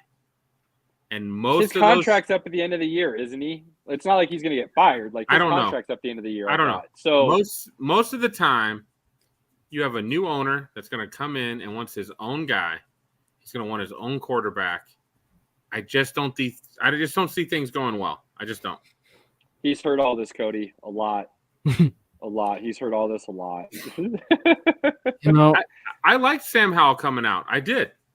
I like Sam Howell coming out. I just don't think he's got a good situation. He's like Sam Darnold. Sam Darnold had the Jets. Sam Darnold's better. Sam Howell's got the Commanders. I mean, the Commanders are going to change names for God's sake. Probably back to the Redskins. But thank God they got sold. Thank God they got sold. Let's be honest. Like, they finally have a good ownership group since the one that had Joe Gibbs originally. Right. They've got Harris and Magic Johnson. Let's go, baby. Yeah. Go. So why are we celebrating that? Why not? It's better than Snyder. The way you said "Let's go, baby" was almost like you're a huge fan of the Commanders. I felt bad for them. Redskins have kind of always been my NFC team to an extent because the first Super Bowl I can really remember watching was the one that they won against the Broncos, like very, very vaguely. And then they won with Mark Rippon. Like, I remember, that's the one I really actually remember. Yeah. And I was rooting for them. And then I realized that they played against Dallas, and I didn't like Dallas because a friend of mine growing up was a Cowboys fan, and he wouldn't stop talking about them all the time in Broncos country. So then I just always rooted against Dallas. And kind of attached myself. I was a big Art Monk fan growing up. That was one of the first wide receivers I really liked. I've kind of always had a soft spot for Washington. There's no doubt in my mind it hinges on quarterback, though. It hinges on talent on that team. But both sides of the ball. The talent level on the offensive side of the ball is impressive. Like Jahan Dotson, Curtis Samuel, Terry McLaurin, tight end, bit sketchy, but Logan Thomas can't stay healthy. That's the only issue. Yeah, but he's also getting older. Brian Robinson is something. Antonio Gibson's actually versatile. You could use him in a lot of different ways. Right, he's a wide receiver basically in college. So it's going to be interesting to see what the enemy can do with him. Right. Defensively, there. I think that. I think it's going to be interesting to see what they do because defensively, you hear the rumors of even Chase Young wanting out, and that's proof, I think, about how deep the, Well, I don't think they didn't pick up his 5th-year option, did they? No. No, that's the crazy thing. And so, but defensively, they're stout. They are stout up front. I mean, they may have. But keep in mind, sorry, Cam, keep in mind that was Dan Snyder's organization not picking up his 5th-year option. So take that for what it's worth as far as intelligent levels are concerned. Yeah. I mean, it's tough though. He's been hurt so much. He has. It's tough to pick up that 5th-year option. Yeah. It's just. It's one of those things, though, that it hinges on Sam Howell, and but like that's the thing for me. It hinges on Sam Howell. If he can be able to cut down on the turnovers, just truly trust the offense that is there, and Eric Bieniemy being a former running back, I think helps him because obviously Howell is a big-bodied quarterback that he can be mobile and he can use him with in certain situations. So I'm intrigued with that possibility, especially with the running game. It's just the decision-making for me. And he's got a huge arm, like I said. He just has to trust the fact that he's got some really, really good wide receivers. And he can't make the risky throw. You can make the risky throw here and like it's basically it's basically when you're a quarterback and it's like the aggressive, like awareness, if you will, as a quarterback, like knowing the fine line. It's like what Aaron Rodgers had, right? When he was so good, I mean, he still is at times, like even when he makes these throws, but it's just like, he's so good at understanding about being aggressive and hitting those tight windows when he needs to. Right. Sam Howell needs to understand, basically, how he can operate that. I mean, Drew Lock had that issue, right? Drew Lock had some other issues, but I mean, it was just the biggest thing is like if he can be able to find that sweet spot between that and really work on just being, pun intended, a quarterback of that team, but just like in a sense, like almost like Tua Tagovailoa, like I think the Washington Commanders actually might have something. It's just they really need to cut down on the turnovers from a young quarterback perspective. All right. Too much time on probably the worst team of the division. Or the NFC. Cardinals are the worst team in the NFC, so I don't know if that's the Dallas is a solid roster. Their coach is flawed. Their owner is flawed. They're going to hold on. So we talk about the Cowboys. I'm not sure about all of their like wide receivers. Cooks and Lamb should be good. Tony Pollard's not going to carry that offense. He's just not. He's good. We say that now. But they need a guy who they can hand the ball to a lot and then give Tony Pollard, open a hole for that guy. That guy's awesome. He really is.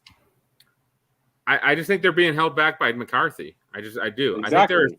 I think they're a NFC Championship, Super Bowl caliber team, but they have McCarthy. And I just think they've got another playoff disappointment upcoming. Cody, Dak is on the hot seat in the sense that I don't think they would mind moving on from him if a better option presented itself. But they're not just going to move on from him. But they would have to be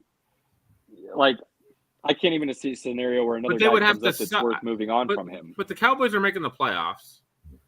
Right, that's what I'm saying. I think they would move on from him if a better option presented itself. But what better option is going to present itself? Because the other quarterbacks of the NFC and the AFC, the ones that you truly want, are already on teams that are either on the rise or competing right now. Nobody's getting moved. And they're not going to draft high enough to get Caleb Williams. That's just not going to happen. Kyler Murray to the boys? No. I don't think that's a Jerry type of guy in any way. I don't think they'd move on from Dak for Kyler. Well, especially considering what you'd have to give up. That's the other part of it, though. Dak also almost screams a Jerry guy. That's the other part of this. Is Dak also kind of screams being a Jerry guy. And so I think that now I agree wholeheartedly in a sense this is a big year for not just Mike McCarthy, but Dak Prescott. This is a big year for Prescott. I like sure. him. I actually like him as a quarterback. Everything that he's been able to do as a processor of information and processor of the line of scrimmage has been super impressive from day one since he's come into the league from Mississippi State. It's been so impressive. And I really like him as a quarterback. I just think that to the certain extent of like a Kirk Cousins dilemma, he needs to, once he's in the playoffs, he needs to be able to show proof that he can advance past, some more rounds. Like, for instance, like when they went to the NFC Championship that one year, they should have been able to have, gone much further. Now, granted, there were, I think, some other extra parts of the Cowboys that weren't necessarily on Dak in terms of the undiscipline of the defense, Dan Quinn. Anyway, I just think that, like, as far as just what they've been able to do, though, they have to prove they're not a regular season team. They have to prove at the end of the day they're not a regular season team anymore. The problem with the Cowboys, at least the last 2 seasons with Dan Quinn, has been they generate turnovers, but they really don't stop you 20-20. No. If they don't get the turnover, the team's scoring points. But it's been built on those turnovers. Like, that's specifically why it was built, and they're going to get them. That's kind of the thing. Right. And so they just need to make sure that, like, they get over that. Now, in a weak NFC, there's a much larger window for that to happen, especially obviously with Aaron Rodgers not there anymore, or even Tom Brady. So the window is much larger for you to take it and run with it, possibly, where you can be able to face the Eagles, or the 49ers in the NFC Championship. You can actually be able to possibly do that. But once you get to that point, what can you do and this is looking straight at Mike McCarthy into the face, what can you do that is not a dumb time management or, anything that is going to put your team in a terrible position to succeed, because I will say I think Dan Quinn is the successor, right? We've already said that, right? But it's just like this is just unequivocally. My biggest issue with the Cowboys right now, they play in the same division as the Eagles, which I think will be the number 1 seed of the NFC again this season. They killed the draft. They've got a lot of great talent. My opinion, Tony Pollard right now is a great offensive weapon, but he can't carry that team. And when Mike McCarthy says, you know what, Kellen Moore was good, but we need to run the ball more, they didn't do anything. Like, go sign Leonard Fournette. But by that same token, a lot of Hunt. Somebody else to run the ball. But by that same token, though, that was also proof that Ezekiel Elliott was trash. Ezekiel Elliott was really bad with the Cowboys. He had like 800 yards and 12 touchdowns. I wouldn't call that really bad. He's a plotter, though. He's not going to get you 20-yard. He's not going to break a run for 20 yards. Why not bring him back and let him be the spell or the short yardage guy and then run Pollard? Like, that actually seems like a smart decision to make. I just think that I think that we disagree on the Pollard stuff, but I do think, though, the running game has to be a big part of this. And they very clearly are going to be relying on Tony Pollard because they have to, Well, they don't have to. They gave him the franchise tag. If they really believed in Tony Pollard, they would give him the contract extension, not the franchise tag. And we've had the franchise tag discussion, at length, Caleb. But it's just but if they feel comfortable with where they were with Pollard, and if they feel comfortable with Pollard versus where they were with Zeke, they would rely on the running game. And if Pollard has shown to be that type of player to, take the ease off of it, good on him. And oh, by the way, they do have Deuce Vaughn. I know he's a scout son now with the, his dad's with the organization and everything, but I wouldn't, sleep on a guy like a Deuce Vaughn. I think that Deuce Vaughn will have some meaningful snaps. I think Vaughn will show some things in Dallas. But the thing at the end of the day, you're also kind of talking about a lightning back versus a lightning back. And so it's just like you definitely do need a thumper in that lineup. So who's going to be the thumper that's going to be taking the ease off of guys like Deuce Swan? Well, that's why they brought in Ronald Jones, and then he gets suspended. So Right. So it'll be interesting to see what they do. There's still quite a few free agent backs out there that Jerry could dip into real cheaply. He's just not known to do that. No.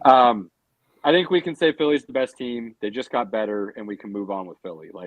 Yeah, there's nothing else to be said. Howie Roseman's playing chess, and everybody else is playing chess. Absolutely. I mean, you bring in Swift, you draft the defense that you did in the draft. Yeah, you lost Reddick, but I mean, you pretty surely replaced that and then some, by all accounts. So where did Reddick go? No, they lose Reddick. No, they kept Reddick. They kept Who did Reddick. they lose? They lost Corey Gardner Johnson to Detroit. Yeah, I know that. I thought they lost a pass rusher. I don't think so. Wrong on that? You may be wrong on that. It was Gardner Johnson that they lost. Yeah, no, they re-signed Fletcher Cox and Brandon Graham, and Hassan Reddick. Okay. If there are some question marks, and I mean like fair question marks because of some of the stuff that they've lost, I would say the linebacker position, right? Because the linebacker position got hit hard in free agency.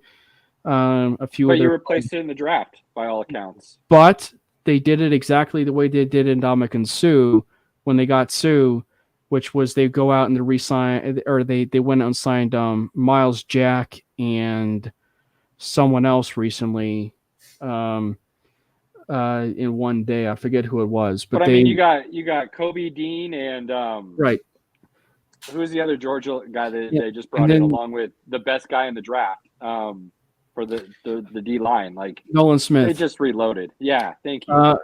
And they also traded. They lost Miles Sanders, but they traded for a former Georgia Bulldog, but DeAndre Swift. So they brought in Rashad Penny, who, if healthy, has proven he is a really good back. Right.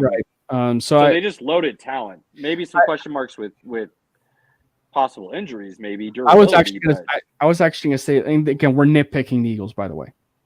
But I think that if you're nitpicking some of the stuff that has gone on in the offseason, I would say my biggest concern would be the right guard spot because they lost Isaac Siamalu. But even then, the Philadelphia Eagles have shown to be still could be considered really the best offensive line in the league. But really good in terms of offensive line development, right? And so I mean, They put Landon Dickinson, who was a center coming out of college. I'm not saying they'll do this with Cam Jurgens, but I'm just saying I would not be surprised if they ask Cam Jurgens to say, hey, why don't you go play guard, learn how to play guard, and he'll flourish just because of how successful that offensive line system is. Right. So, I mean, so if I was to nitpick. I mean, Kelsey's still there, so, that position is. One more year. Nobody's taking that for the year. But if you were to nitpick something with the Eagles, it's that right guard spot for me. That's fair. But I guess you could say the wide receiver position. I guess you could say the wide receiver position as well. Can Quez Watkins take that next step? You have arguably the best wide receiver duo in the league. Smith is only getting better, and so is AJ Brown. Right. Didn't they lose a wide receiver? It doesn't matter what they have. Huh?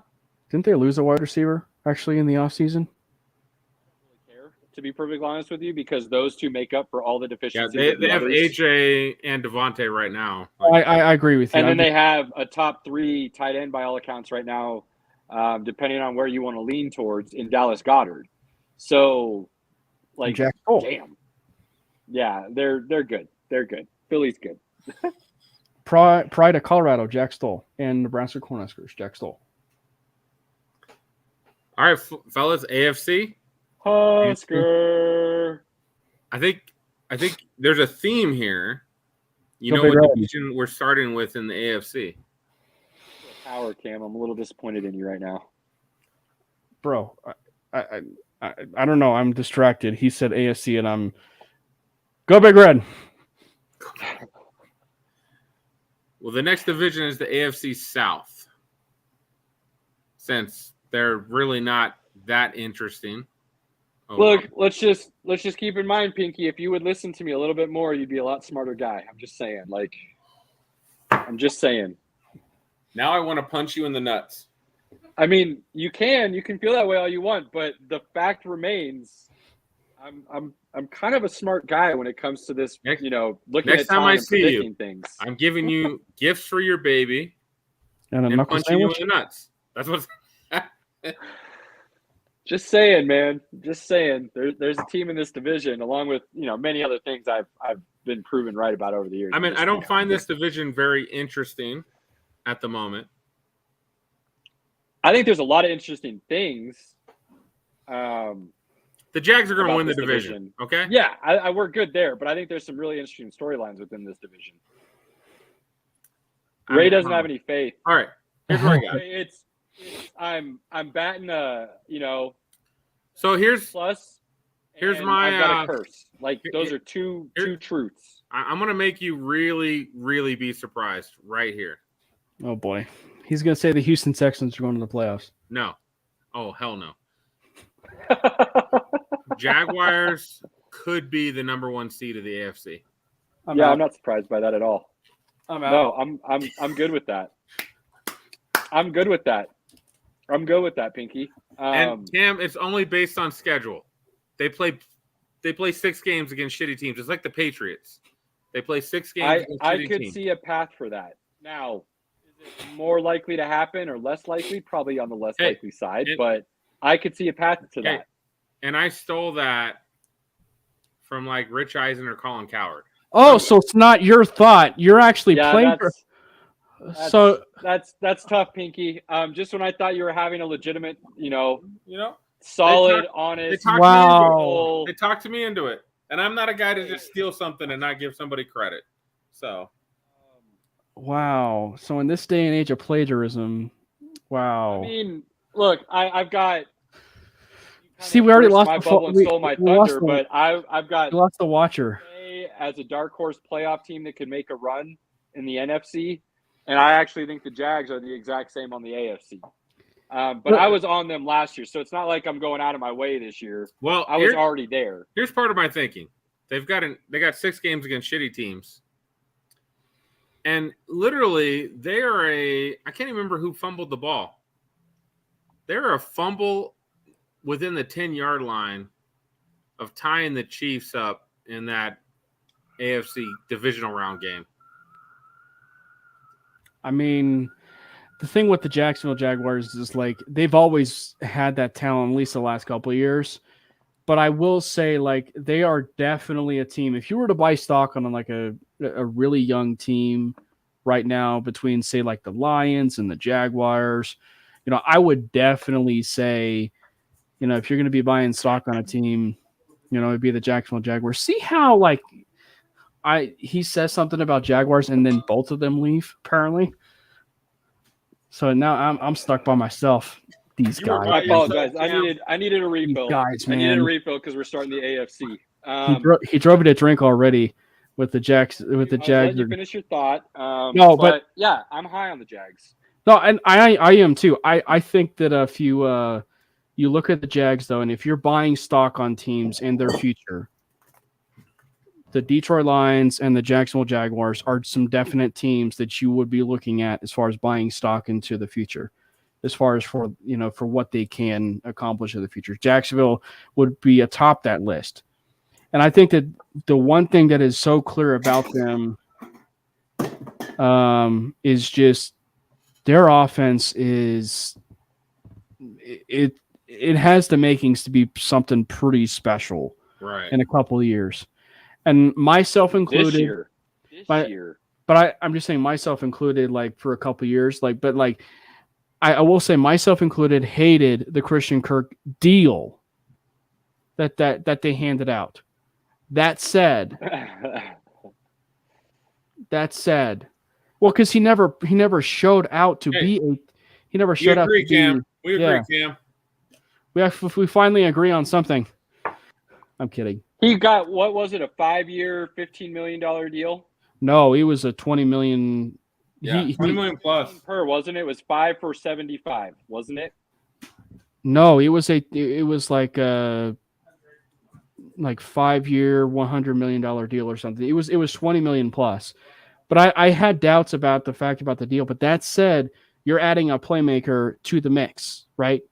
And so you're adding him, then you add you re-sign this offseason, you re-sign Evan Ingram, you go out and make the trade 4 for years, Kelly. 72.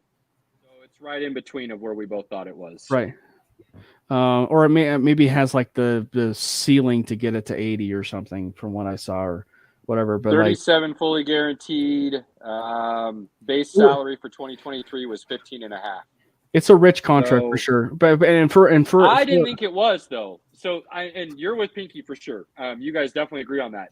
I saw enough from him that I thought he would be a great 1A. I wasn't quite sure if he could be a full 1 on his own, but I thought he would be a great 1A. And he kind of proved that last year. But now you bring in Calvin Ridley, and he can truly be a 1A, and he's going to have a ton of space to work with. Yeah, and that's my leading point to that, Caleb, is just like you have weapons now where you have a true number 1 and a running game, with ETN. And didn't they add like James Conner or something? They added a back. They drafted Tank Bigsby. Yeah. But they added some running. They added the running attack to this with ETN. Doug Peterson is a phenomenal coach. He doesn't get enough credit for what he is as a play caller in this league. So pause for just a second, you two, because I want to get your honest opinion. If I told you a receiver had 1,100 yards and 8 touchdowns off of 84 catches, you could pay him $16 million a year, you would say that's a bad contract? No, and well, at this point in time, he earned that deal. Like that's what I was. He has. I think he earned it after last year. So Cam thinks it's a good deal now. Wasn't thrilled about it at first. Pinky, you're still bad deal, aren't you? I mean, I would see how, again, there wasn't a lot of other options in Jacksonville last year. Now there is. So I guess it would see how that continued performance continues. Will they? So if he does the same numbers again with Calvin Ridley, obviously blowing up because that's what it would be, and he puts up another 1,108, you almost think it was a steal. What would you say? Sure, that's a fine deal. So you just need to see that consistent production, and then you'd think it was a good deal. Yeah. Sure. You just don't believe he can give you that consistent production. Am I thinking about that correctly? I don't.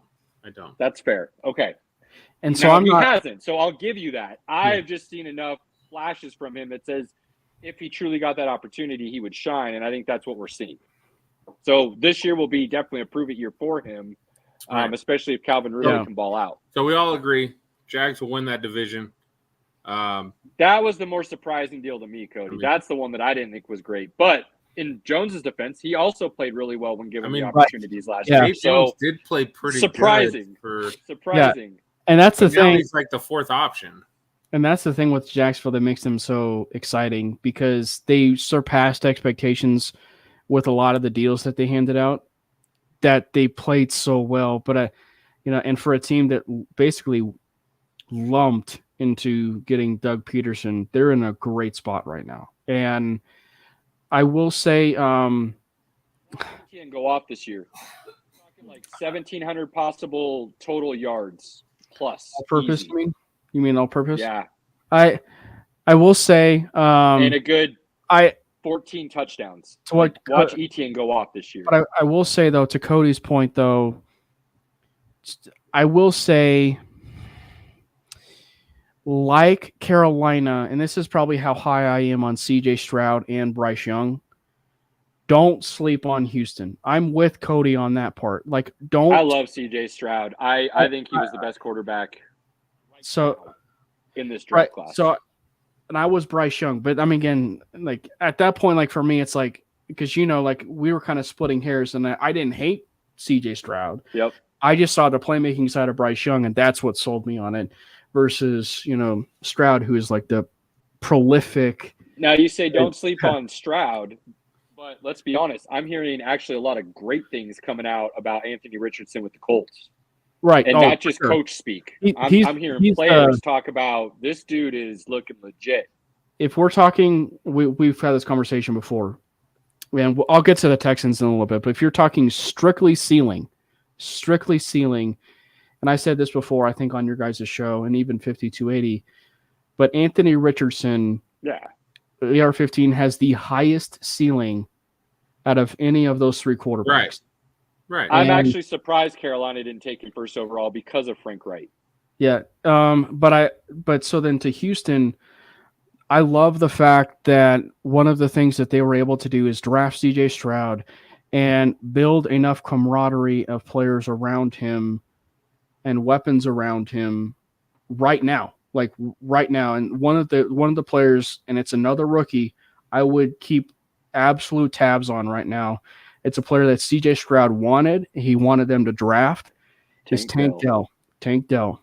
Do not sleep on Tank Dell, and remember that name this upcoming season. I think Dell will surprise a lot of people. And so if you're in fantasy, that's a name I'd be watching. I think you're going to be talking about a PPR nightmare and one that's going to be racking up a lot of yardage and possibly touchdowns for you in some leagues. But I think there's actually another receiver on there who's a true number one, and if he stays healthy all year, is going to show out with CJ Stroud.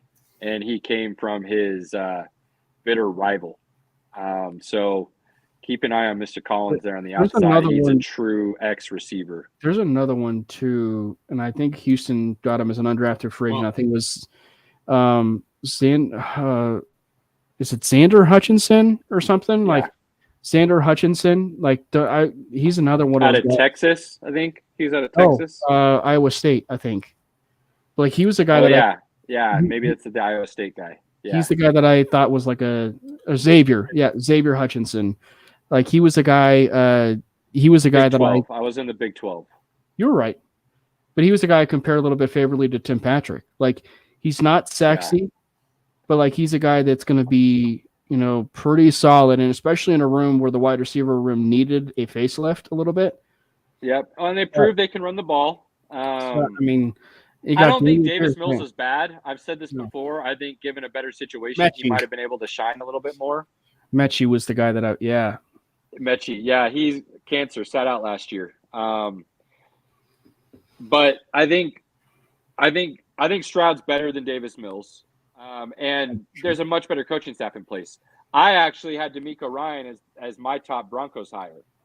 Out of everything. I won't hate it. Coming from that Shanahan tree, a young coach, a defensive mind, but because he came from the Shanahan tree, I think he knew what it took to run an offense properly in today's NFL.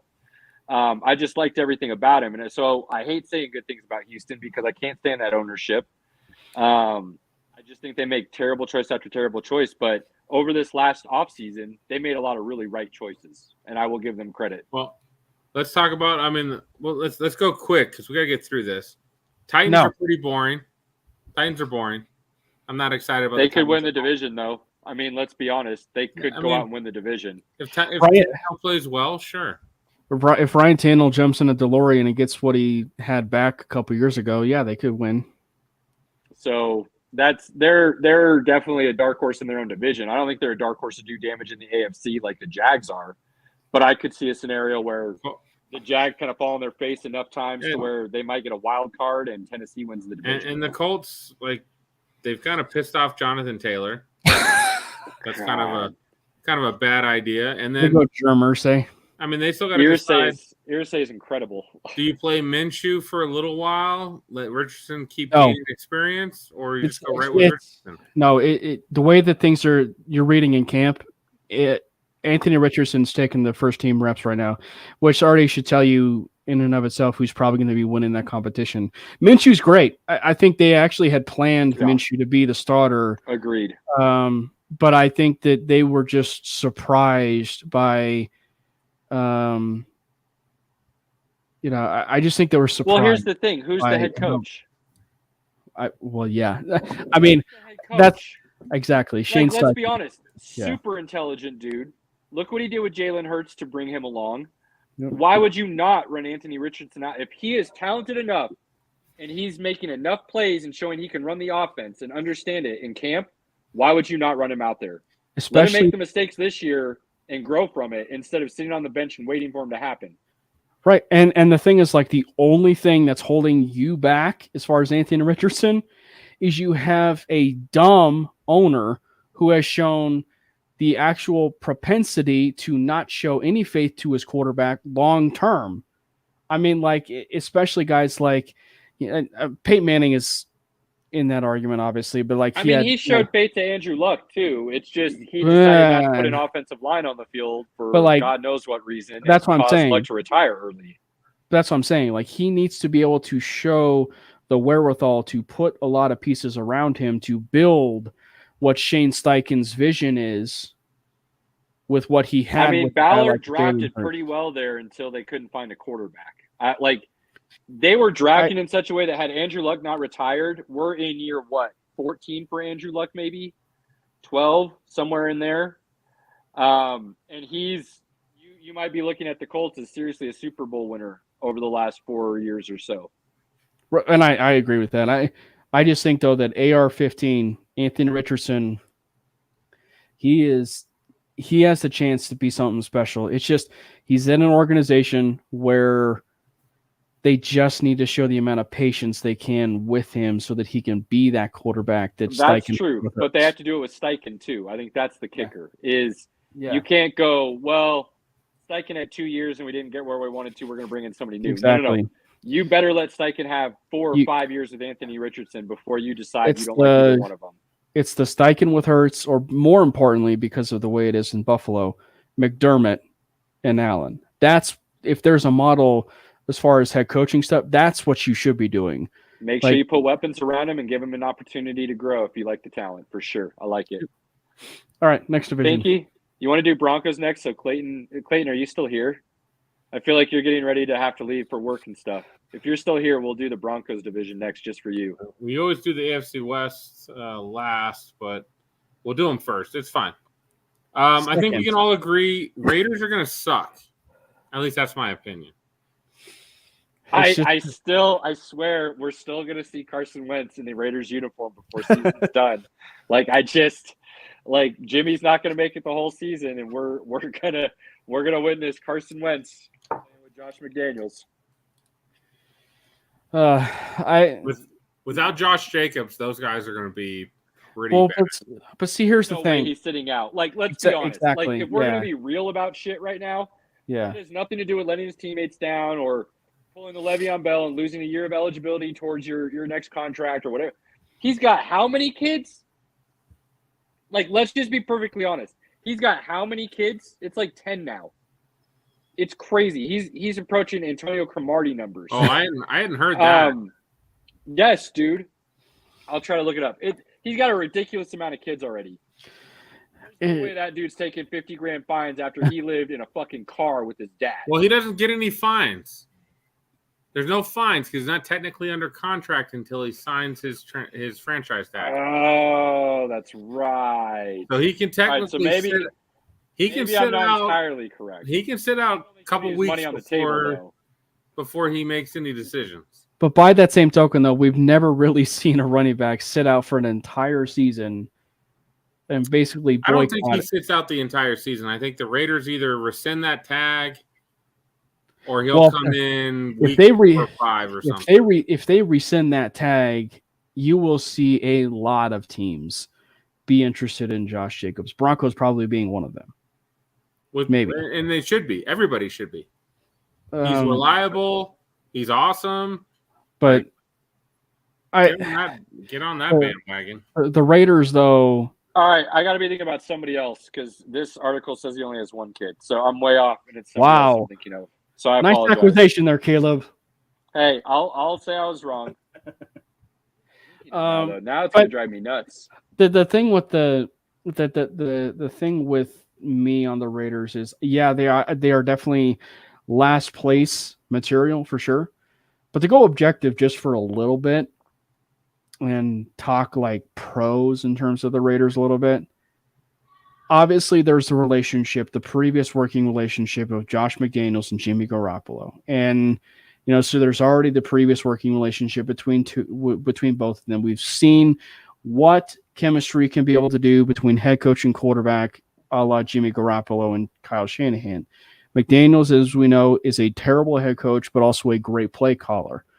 So if it's possible that the Raiders can get something out of Jimmy Garoppolo. There are at least semi-decent weapons outside of Devontae Adams where he can get it done. Now, the one thing that is You think Devontae Adams stays the whole year?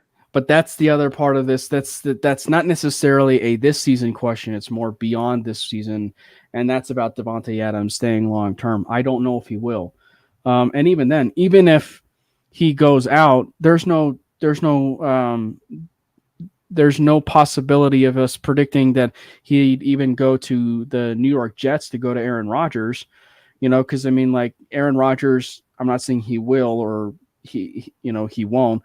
He may retire after this upcoming year. I think he got his bag and he wants to play for a good quarterback again. Like right.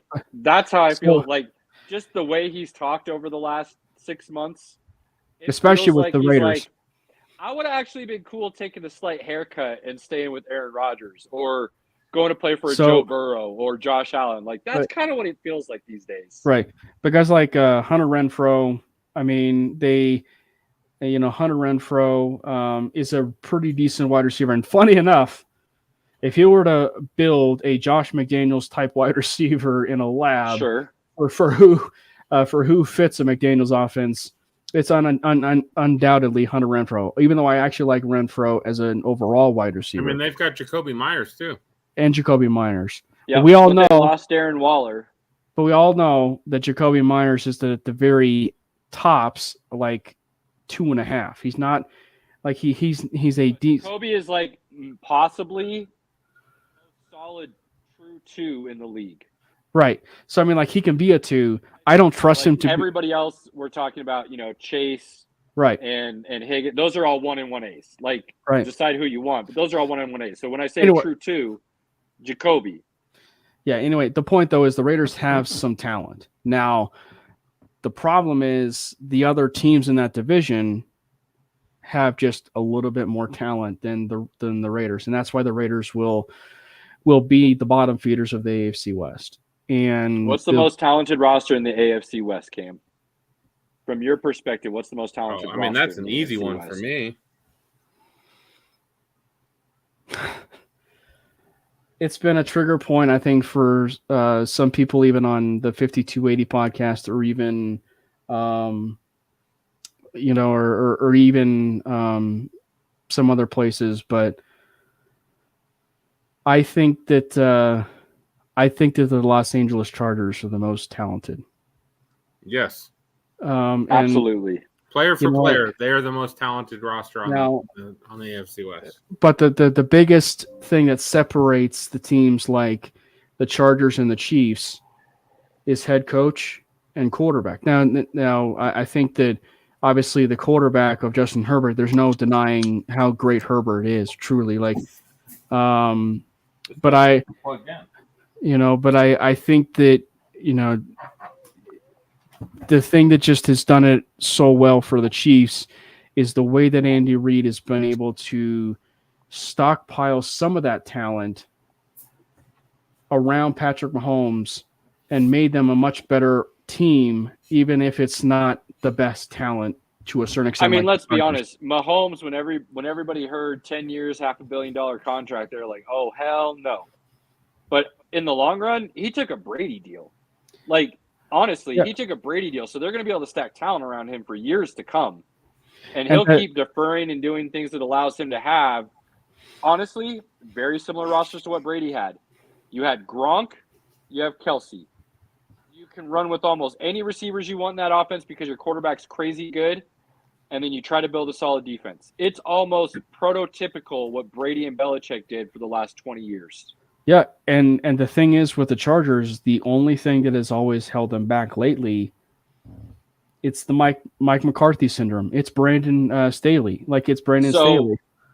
I know that there's truth to that because his coaching decisions have cost him some games. But I will personally say, I think this year he's on the hot seat. I think if they have a bad year, he's gone. But I also believe if that team gets to like an AFC championship game, which is possible. We're talking about Brandon Staley as one of the great coaches in the game. And this is why I say this. I actually personally love him. And I think his fault is not because he's been stupid and done just really bonehead moves that are common sense shit like McCarthy. I think he is over aggressive to a detriment, and that over aggressiveness in bad spots where his team didn't convert it cost them games. Not poor coaching decision.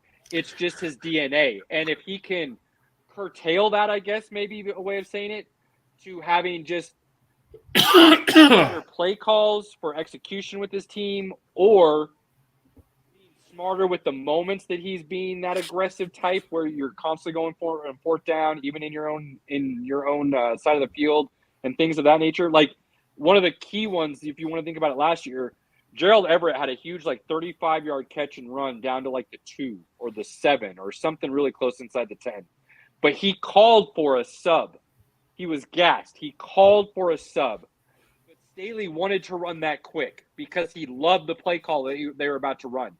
The problem is the open guy, the second, third option on that play call ended up being Everett. And his cut dig back out, he didn't have the legs to do the dig.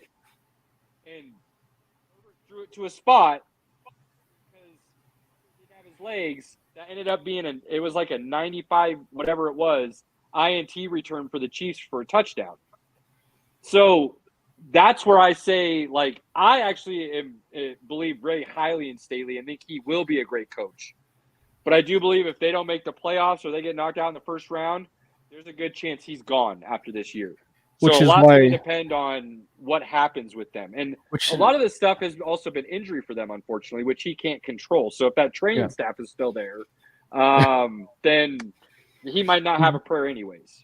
But we all know that the buck always stops in terms of decision making with the head coach. And so, but I will say the wide receiver room is what really stands out to me. That is that is a stacked wide receiver room, and the defense is no joke either. I mean, Pinky, what would you say about that wide receiver room? I actually don't think they're as stacked because I don't think you can count on Keenan Allen or Mike Williams to stay healthy. There it is. And unfortunately, I'm saying it because I'm a huge Mike Williams guy, especially for fantasy. But Pinky, cheers, because we agree. That's a tough count to play. At least 16 games. But I will say though, and I'm that's not wrong. Talent, but you're right, Cam. Talent galore too. And then they added Quentin Johnson. Oh my God. Well, and I think the thing is if you're talking about a future thing for the Chargers, and you're looking at it in the future, and you're looking at number 1 being Mike Williams, number 2 being Quentin Johnson, holy crap! You're talking about it's almost like going up against in basketball terms. You're going up against Nikola Jokic and Giannis Antetokounmpo, two big frame players. Well, and Gerald Everett's only 26. Right. And by the way, they have Joshua Palmer as well, who is a pretty decent wide receiver at Tennessee as well. They pissed off Eckler, so hard to say what they do at the running back position going forward after this year, but they have him at least for this year. Prayers that he goes to Denver, reunites with Lombardi, but that's another end of the. No, not at that point. Not at that point. But again, though, they're an interesting team, and I wouldn't be surprised in the least bit if if they do finish second. It's just they're the team I feel like they can make the playoffs. They could not make the playoffs. They're so up and down. Who knows? It's maybe we talked about this, Caleb, or even Pinky as well. Not saying Justin Herbert is Phillip Rivers, because Herbert is a better quarterback than Phillip Rivers, but there is always a stigma about the Chargers organization. You mentioned that goes all the way back to Dan Fouts. But I mean, you mentioned it about the Lions, right? And how the Lions are going to lion earlier. Absolutely. Chargers going to Charger, baby. That's where I got that phrase from, Cam. Right. Pinky always saying the Chargers are going to Charger. Right, exactly. And so the Chargers are always going to Charger in the sense of to the point. Now, granted, to the Broncos' credit, they took care of business and played some really good football in Week 18, and where there really was no excuse for Brandon Staley in that sense of if you wanted to rest your starters, there really was no excuse. You played your starters in that sense, and so on and so forth. But But they didn't want to be out. Like we've talked about this before. No. Bit. I don't think the Broncos played that good. I think the Chargers just didn't want to be out there at all. I think they played really well against the Chargers in Week 18. I really do, especially Russ and company. I think when you're playing against a team whose guys are just going through the motions, you're gonna look good. Like I think that's just an inevitability. Going through the motions and getting injured during a game is not going through the motions to me. Because Mike Williams got hurt in that game, and that's usually when you get hurt, though, is you're not going 100. That's usually when injuries occur the most. And it's also making stupid decisions by playing your starters in a meaningless game is sometimes also how it works too. I agree. It was a bad move by Staley. That was a dumb move. But I mean, but the thing is, like, the point is though, is like you were supposed to win those games. You can't lose that game. And so like that at the end of the day, it's like there's always at least one or two games that the Chargers or more will lose.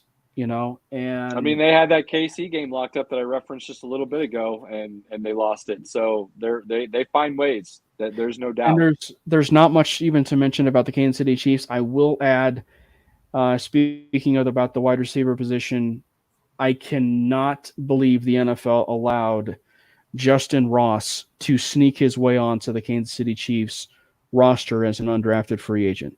2 years ago. Basically redshirted last year, and the dude's about to ball out, it sounds like. Yeah. So he's a guy that I mentioned before, even before Mainly joined the network. And even Boggins mentioned it actually first on our show, but it's just like that is a wide receiver that I would really remember the name of, because like it seems like he's going to be possibly a replacement for Juju Smith-Schuster, a guy that they much better. Much better. Probably I compared him favorably to T. Higgins. As long as he stays healthy. I mean, came out of Clemson. He's a bigger, kind of skinnier body. Make ridiculous he can catches. Run the routes. He can make the plays. If you haven't seen the highlight, about a week ago, he burns one of the KC DBs, and on his route, at the top of his route, before he turns to come back and catch the ball, he puts his hands behind his back and wipes him on his towel, and then proceeds to make the catch. Mid-route. With the DB just gone, out of picture. So, yeah, I've compared him very favorably to T. Higgins. He's had some crazy injuries. Can he put those all behind him? Because if he does, and let's be honest, if he does and Tony can stay healthy, and then with Kelsey, that offensive line.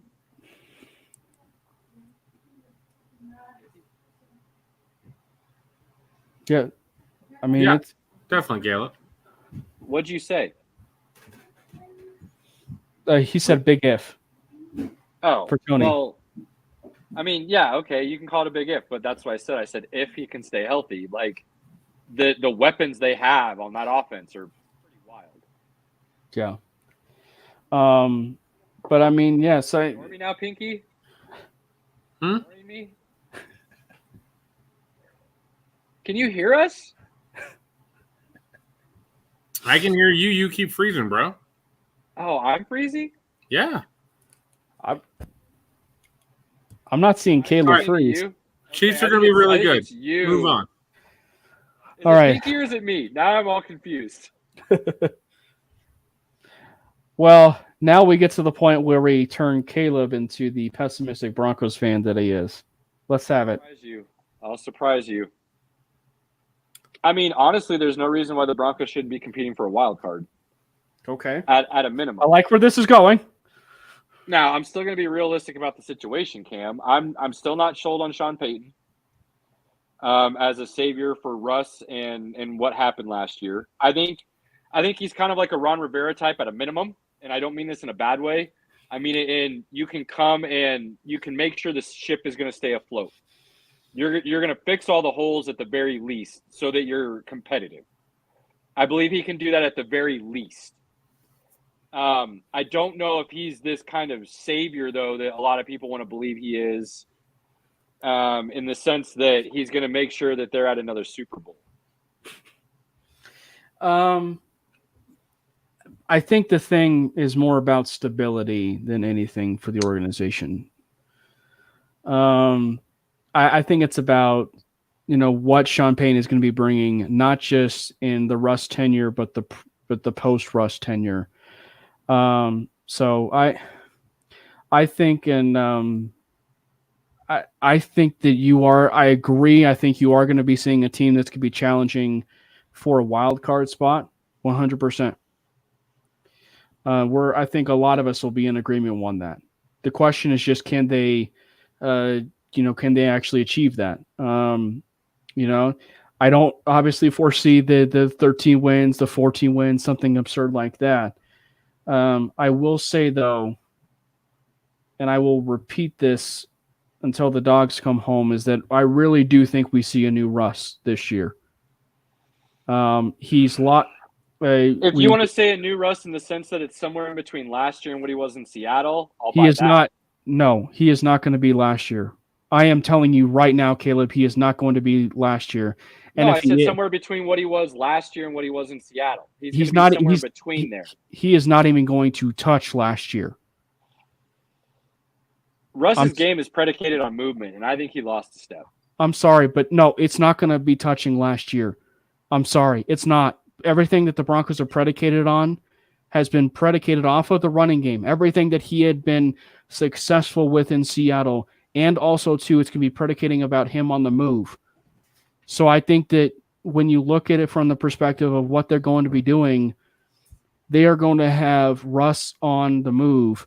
Now, he may have lost a step, and I agree with it, because Father Time is going to be is always going to catch up with you, 100%, right? Because but that's Russ exactly isn't Drew Brees.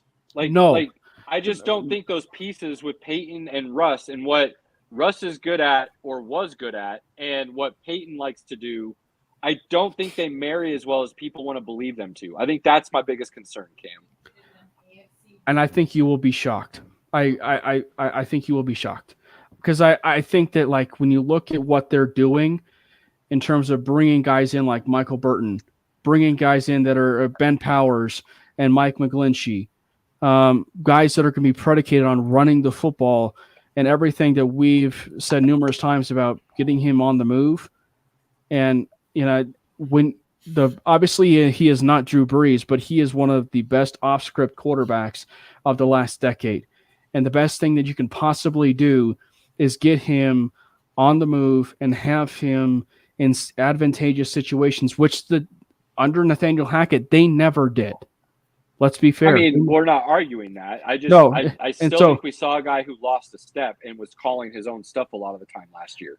And so I think, though, that, like, if you continue it, though, and then you look at a defense, you're also talking about, from everything we were hearing today, you're talking about a defense that seems to be leaning on more of the Vic Fangio, Ejiro Evero style, but with the blend of a Vance Joseph blitz-heavy scheme, which is exactly what this defense absolutely needs as well.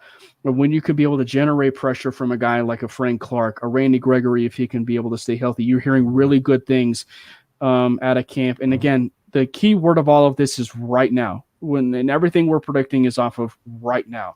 Well, I mean, let's be honest, Cam. And so there's a lot of ifs on this team, but if those ifs go down well, you're talking about one of the most talented rosters, pound for pound, if you will, in the NFL. Is Cortland Sutton back to Cortland Sutton? Devontae Williams show up? Samaje Perine? Is Justin Simmons going to be healthy? Can Randy Gregory stay healthy? If all these ifs play true, the talent is all there. So then thinking that that's how you're thinking and you're predicating this on all that talent stays healthy, what's the reason you only have them competing for a wild card? That's because of Russ Wilson. No, not at all. So then why do you only have them at a wild card? Because of the top-heavy AFC.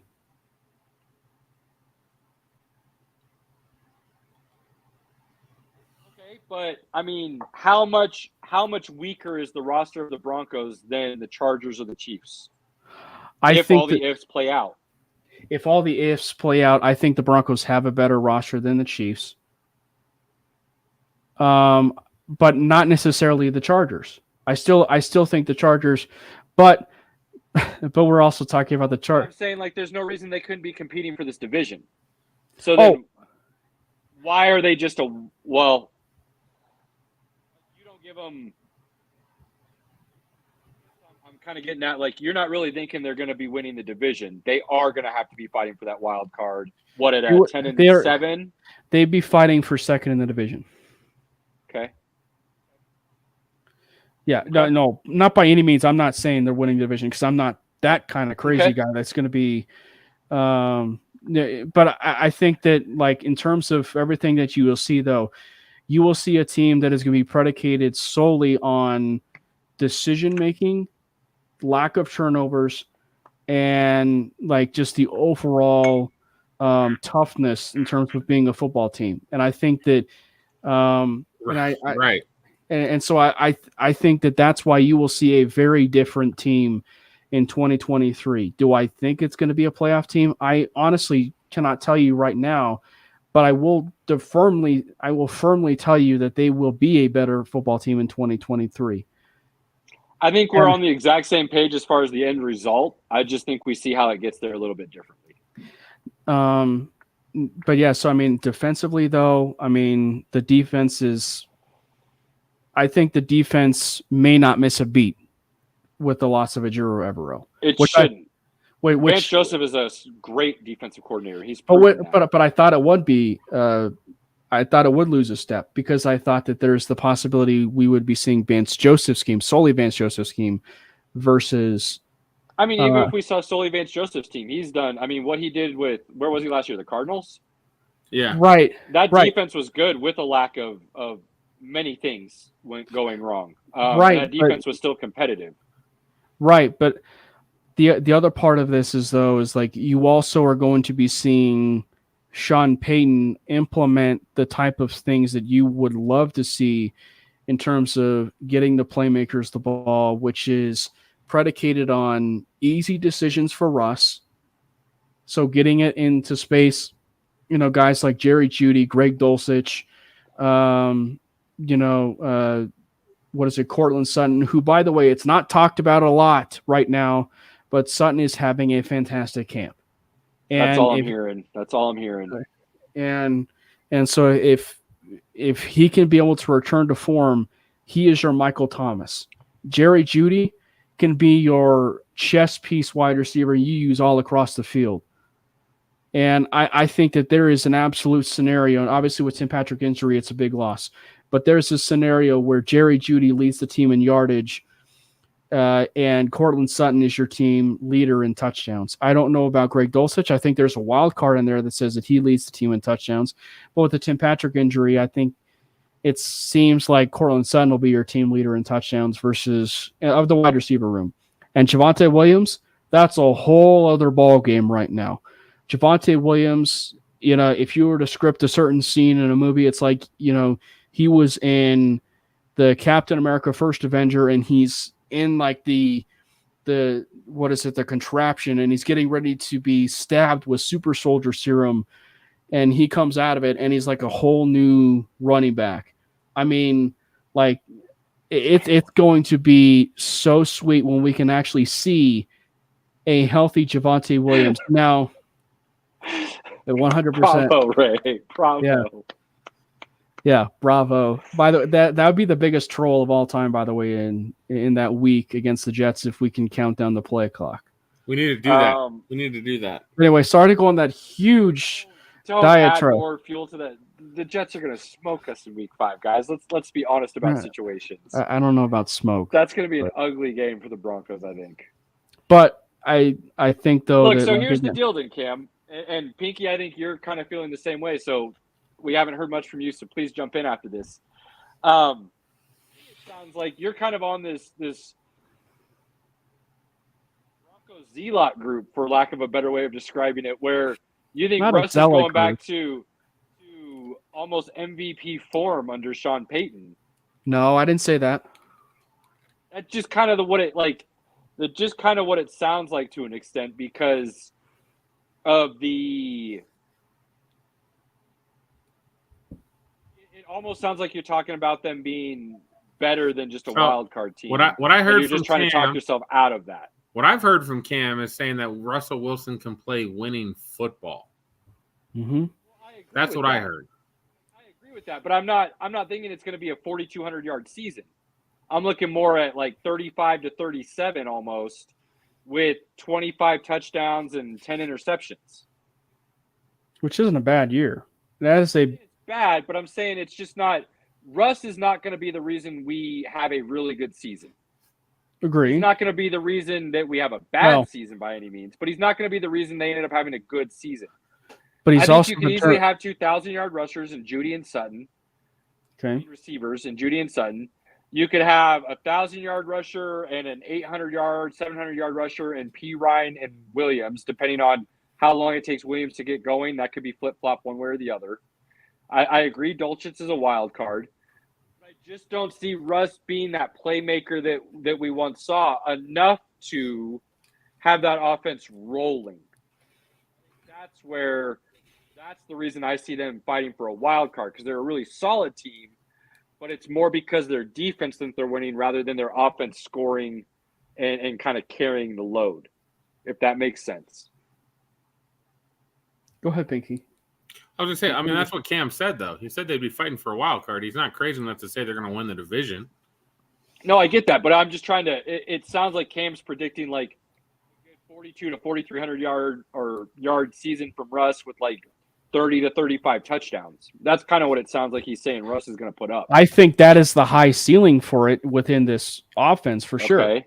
Because I think if you are talking about a team that is going to go above and beyond the wild card threshold and compete for further, then Russ will have to be not the vintage Russ that won him the MVP, but obviously a very solid Russell Wilson quarterback that we saw, which was the decision making, the turnover reduction, less than 10 interceptions, fumbling the football, the decision making that is true, getting the playmakers the ball, and so I think there is an absolute high ceiling to where he can get to maybe not necessarily the 35 touchdowns, but I think that he can get to say 30, 31, 32. That's fair. So we're just seeing his ceiling differently, but linking roughly the same outcome. I'm good with that. Yeah. Pinky, you haven't said much.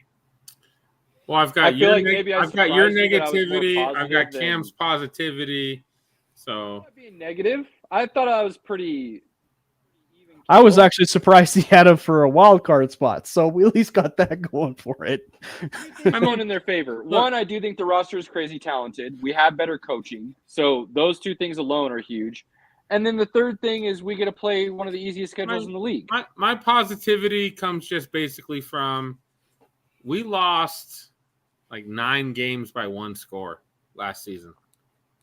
If half of those turn around, we're right there fighting for a wild card. Sure. I think with better coaching, I think we're going to be right there. I don't. Based on what's going on right now, the Chiefs are probably still going to win the division. There's no Chiefs problem. are really good. They have the best quarterback. To not pick them would be foolish. And again, it could be just hate against the Chiefs. I'm trying to enjoy just watching them play, but they get a lot of calls right now. They are the face of the NFL. Mahomes is the number one guy. He's the face of the NFL. The NFL is going to make sure that he's where he needs to be. So, they're just nobody's going to beat the Chiefs right now in the division. The important thing also to understand, Caleb, is, and this goes to what Ray sort of was asking to a certain extent. So when Teddy Bridgewater had the really good year that he had with the New Orleans Saints for 5 games before he got injured, he was 5-0, 9 touchdowns and 2 interceptions. Now, the thing is, and this is important to remember, is that Sean Payton has always, now he's had some losing seasons certainly in there, but he's a very successful winning coach. And one of the things that he's clearly shown in his career is that he can win in the National Football League with less than stellar quarterback play. He can, but what you guys, I feel like, are giving Russ too much credit on maybe is the fact that, say what you want about Teddy Two Gloves, his game exactly what Sean Payton wants to call an offense. True, but typical Drew Brees, basically. He's not as good, but that's what he does best. That's right. not what Russ does best. But I will say, though, he's also shown to be an offensive genius in the way that he can be able to mold the potential offense He's not around a winning firm. football games out of Taysom Hill. I don't know many coaches that could do that. And Again, what I'm trying to get at, and I guess what it's going to continuously come back to for me is I believe Russ lost the step. And if that were true, and it goes down that way, what Russ does best is not going to be necessarily something they can do anymore in the NFL because of things like the speed that's continuously on the outside, especially in that division. And if you're trying to move him around, that's going to cost you more than it's going to help you because he can't do that anymore. That's what I believe. And I will say, I think now I do think he's fallen off from the Seattle years just a little bit. But that said, I don't think to fall that much. I'm actually being serious about this. Like to fall that much with Nathaniel Hackett, who we very clearly saw was way in over his head, and then you insert an interim head coach in there with Jerry Rosberg, and immediately you see Russ play at the highest of his level and almost beating the Kansas City Chiefs. Pump the brakes a little bit. It's not like he was playing his best football ever. He was just playing better than what the rest of the season looked like. I didn't say that. Bro, he had like 300 yards and 4 touchdowns against the Chiefs. Like it happened against what could possibly be a Chiefs team that necessarily wasn't showing up because they were up 27-0. He still did it. Call them, Pinky. What do you call them? What do you call those when that happens? Just bad moments of. He wants to say it's empty stats. Call them empty stats. That's what you would say about any other team or quarterback in the league if that happened. You know you would. If the Chiefs are playing a non-pressure cover zone defense, yeah, Russ should be picking you apart when you're not really bringing pressure and playing all these other ways. Like, that's what you would say about anybody else. I'm not trying to be negative. I'm just trying to be realistic about the situations and what I saw. You're always negative, so let's just move on to the AFC North. AFC North. Did I not say that? I might have heard NFC. Yeah, I might have heard that too. AFC North. Kind of interesting division. Super interesting division.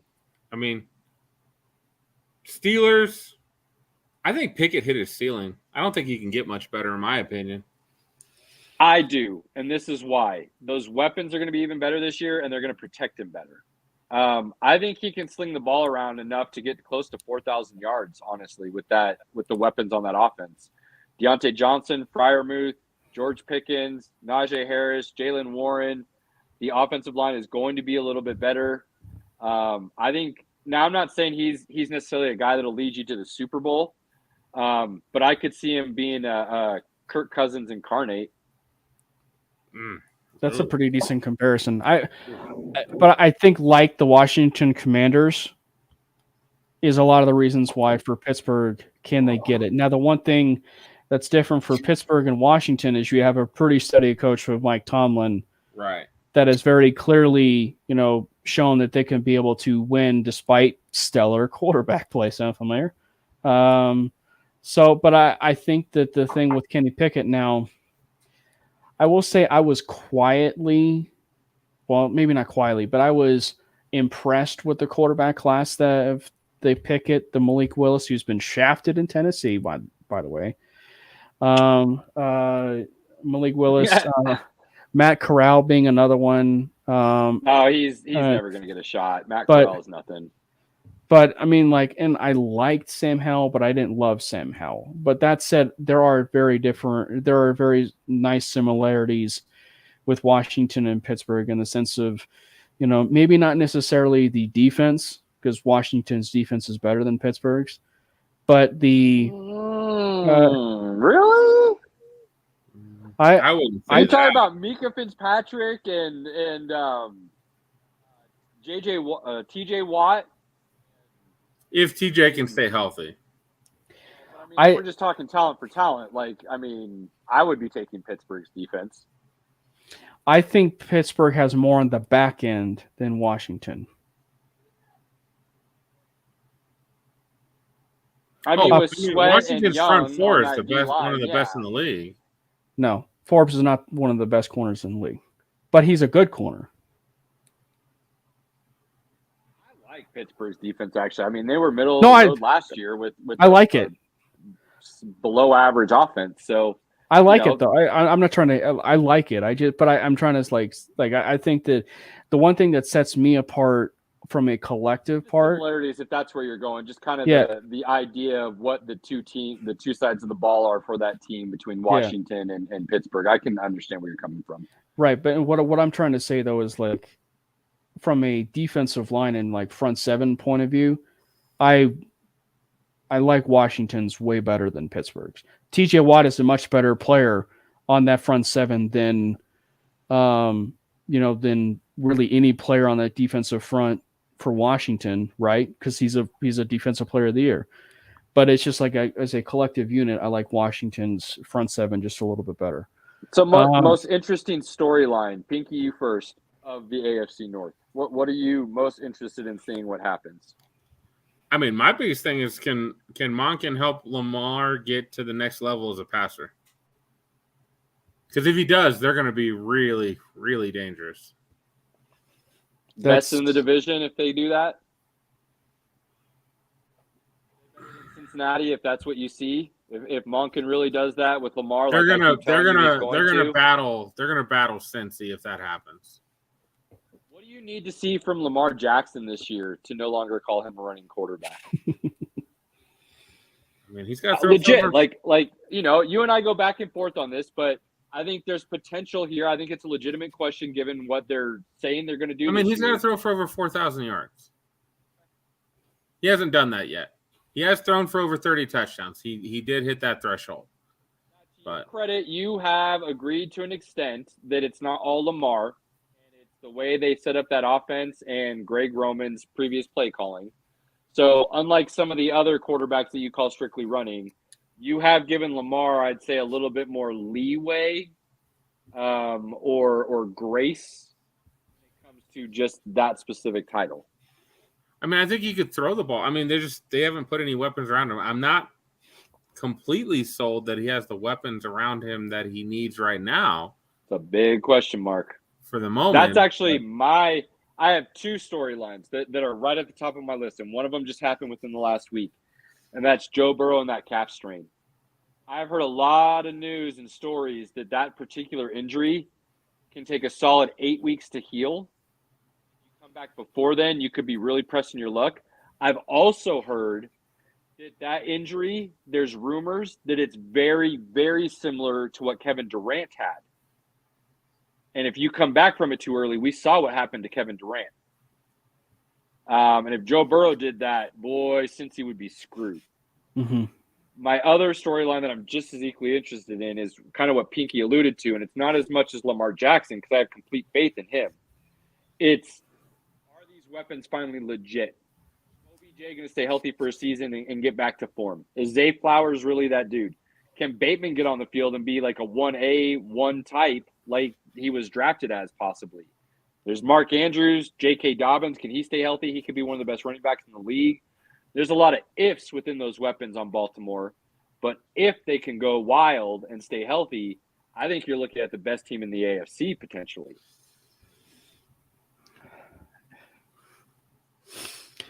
So the those two storylines are my two neck and neck right now. To go a bit on Lamar Jackson and Todd Monken, I'm fascinated by it. Because if you've watched anything about Georgia, with anything that they've been able to do, I would be really curious to see what that's going to be doing for Lamar Jackson. And especially with what that was able to give Stetson Bennett.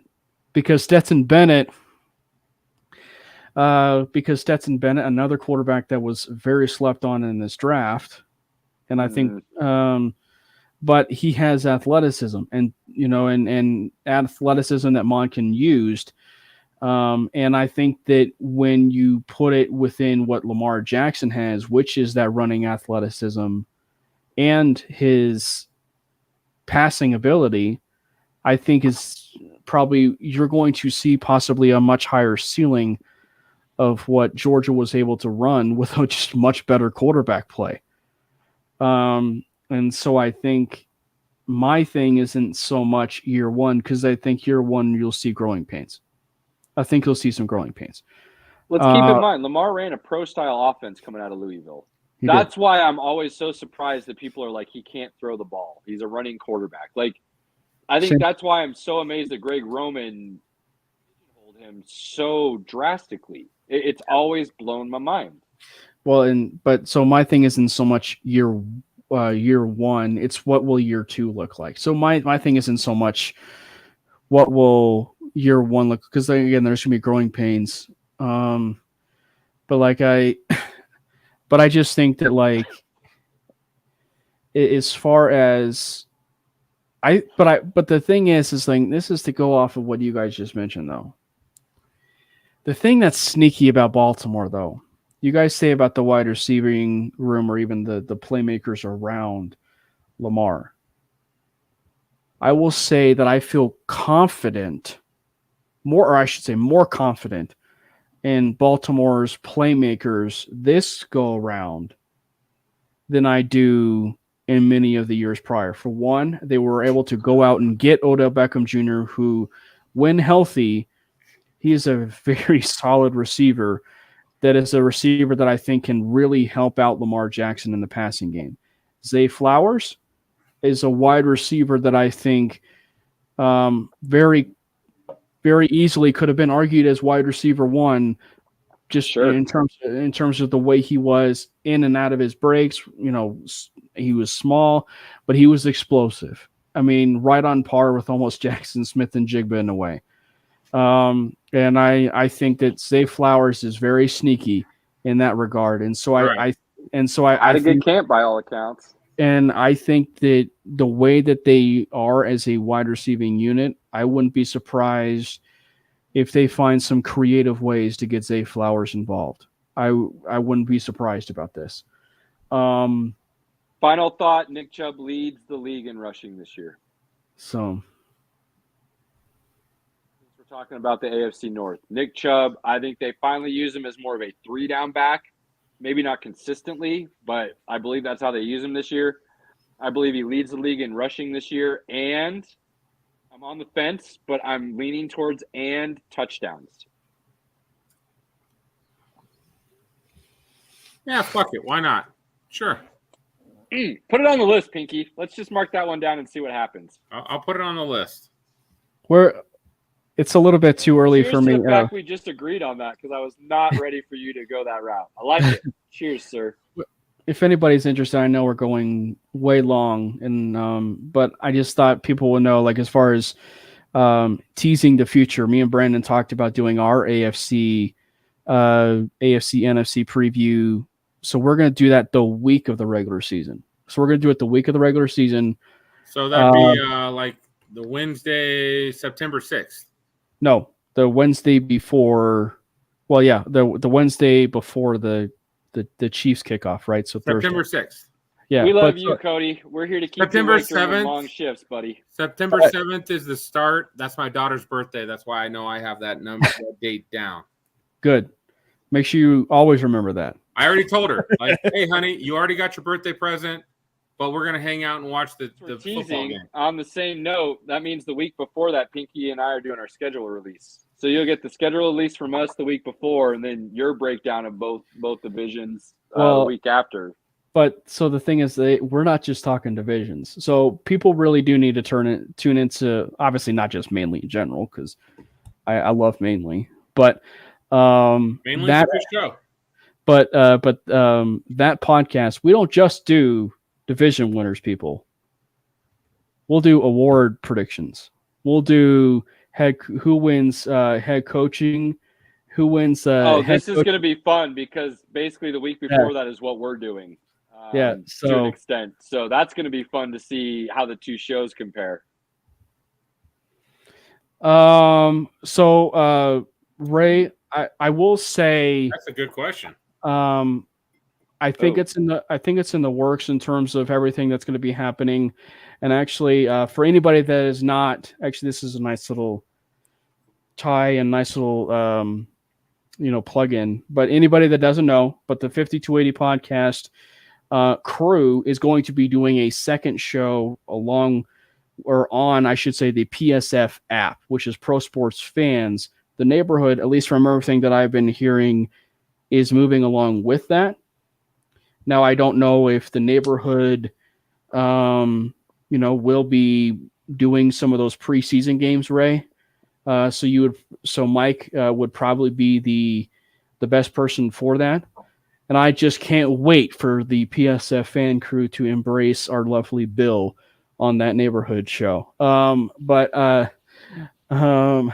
yeah, so I'm looking forward to that. But yeah, so and then obviously we'll be doing a separate show Wednesdays. Wednesdays are going to be a really long day for me, by the way. And then Wednesday, I think it's same time, which will be like 6:00 on the PSF app.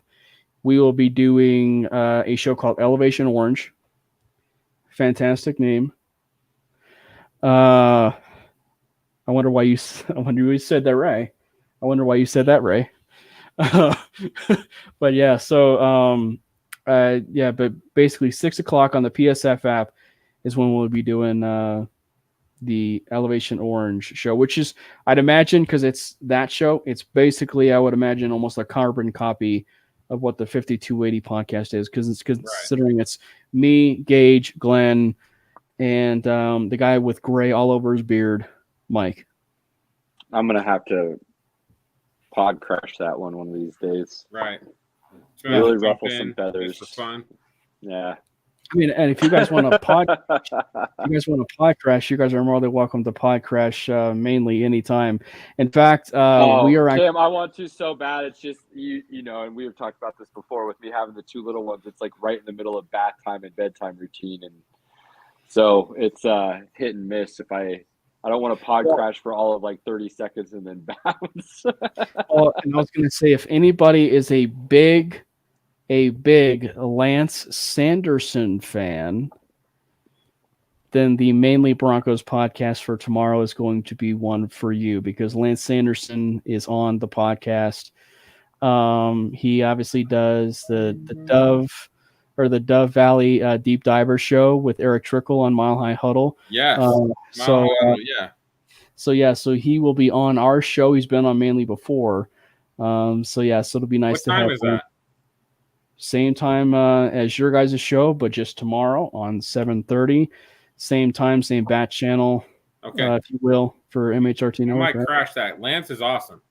Yeah. Lance is awesome. Do it, Pinky. Do it. I'll see about it. But again, I get a pass for tonight, specifically tonight, to come on and make things happen a little earlier. So I'm not going to promise anything. That's all right. Appreciate you, Ray. Cam's saying, if you're out there, yeah, definitely check that out. Pinky, I believe we have one more division to give some thoughts on. I'm just going to make two statements. If Joe Burrow is healthy, the Bengals win the North. Period. It doesn't matter. If Joe Burrow's healthy, they're winning. It doesn't matter what happens with Lamar and Baltimore. And if Joe Burrow's healthy, the Bengals win the North. All right, I like it. I am at least curious about the Browns and Deshaun. And they got a better defensive coordinator. They got Jim Schwartz now as their defensive coordinator. I think they should be better. Again, my son's a Browns fan, so I probably pay attention to the Browns more than most. But I don't think they're going to be that great. I just don't. No, they won't. DCR is going to be coming for Watson by week 17. And no, I'm kidding. I'm joking. Yeah, no, the Browns, the only thing good about the Browns will be Cedric Tillman. I think the wide receiver that they got there. Amari Cooper's going to. I still like David. I still like David Bell too. David Bell, decent wide Amari's receiver going for from like Purdue. 1,310. Amari's going to have a great year. Oh my god. Yeah. So, but well, I mean, I think Deshaun's returning to form a little bit, and Amari's still that dude. I fully believe that. Well, but I mean, like the Browns will be able to compete, put some yardage and, stat pat, however you want to look at that. Empty stats, baby, a beautiful thing, Pinky, right? Fantasy, baby. Yeah. Give me those empty stats. So, but yeah, the Browns division, my guy, because it's gonna suck. You put it on the back end for a reason, and I am interested, and I have some ideas myself that you've heard before, probably, but I'll let the masses hear it as well. All right. Last division, obviously, which I think is probably the most interesting division in all of football. The AFC East. We've touched on this before with Cam, actually, and he almost walked off the last time we said this, but I think we both believe that the Jets are possibly the best team in that division right now. I don't know if I believe that. Yeah, you do. Yeah, you do. You believe it's a possibility. I don't. I think the Dolphins might be the best division. I think no matter – I'll give you that. I'm good with that too. I think no matter how you slice it, though, I think Pinky and I both agree the Bills are probably the third best team in this division. Say psych. Pinky, just give it a thought. Let your heart tell you where you want to go. Here's my issue with the Bills. I don't think their roster is as good as the Jets or the Dolphins as a roster. I do think Josh Allen can be a better quarterback than anybody in the division.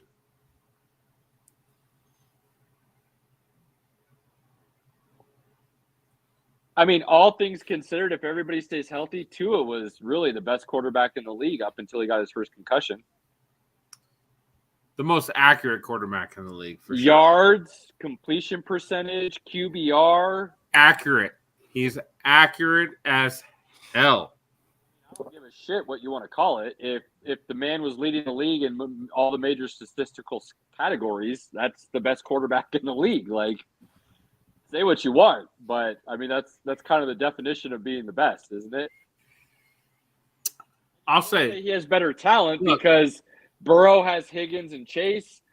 Hurts has Devontae Smith and Brown. Like we've been over this before. Like, hey, if 3 teams in the AFC make the playoffs, AFC East, I would not be surprised.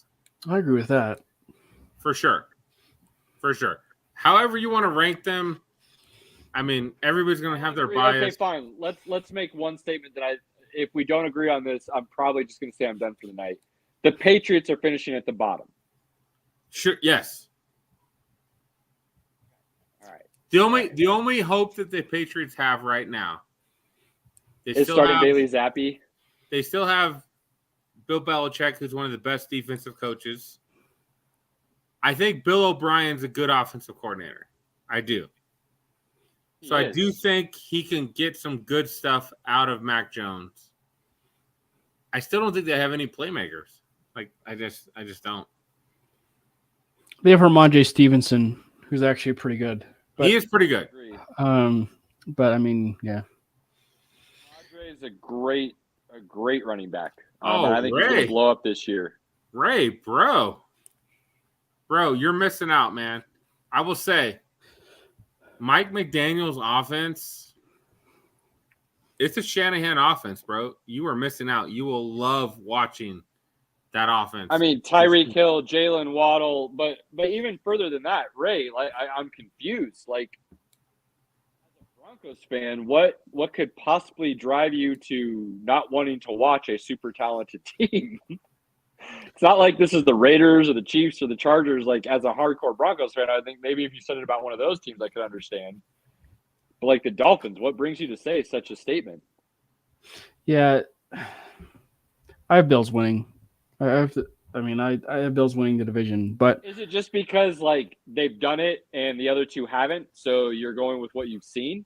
Yes. Or do you truly believe they're the better team? But I also think that they are a pretty loaded team. But as we all know, winning the division doesn't mean you advance in the playoffs. But I think the thing is, like, I think that it is definitely close as far as the talent pool. Now, I will say this. I may get a lot of heat from this from Broncos fans or even AFC West fans. The AFC West division is better than it is the AFC West, in my opinion. You mean the AFC East is better? The AFC East is better than the AFC West. Absolutely. Yeah, that shouldn't even be a discussion. You need to be surprised. The amount of people I have on my timeline, you'd be surprised. See, we just lost two. We just lost two people viewing the show already. See, told you. Fine. See, let it Your be. fault, Like, Cam. Your fault. see, that's a completely commonsensical statement. I'm just saying. Oh my but- gosh. But Oh.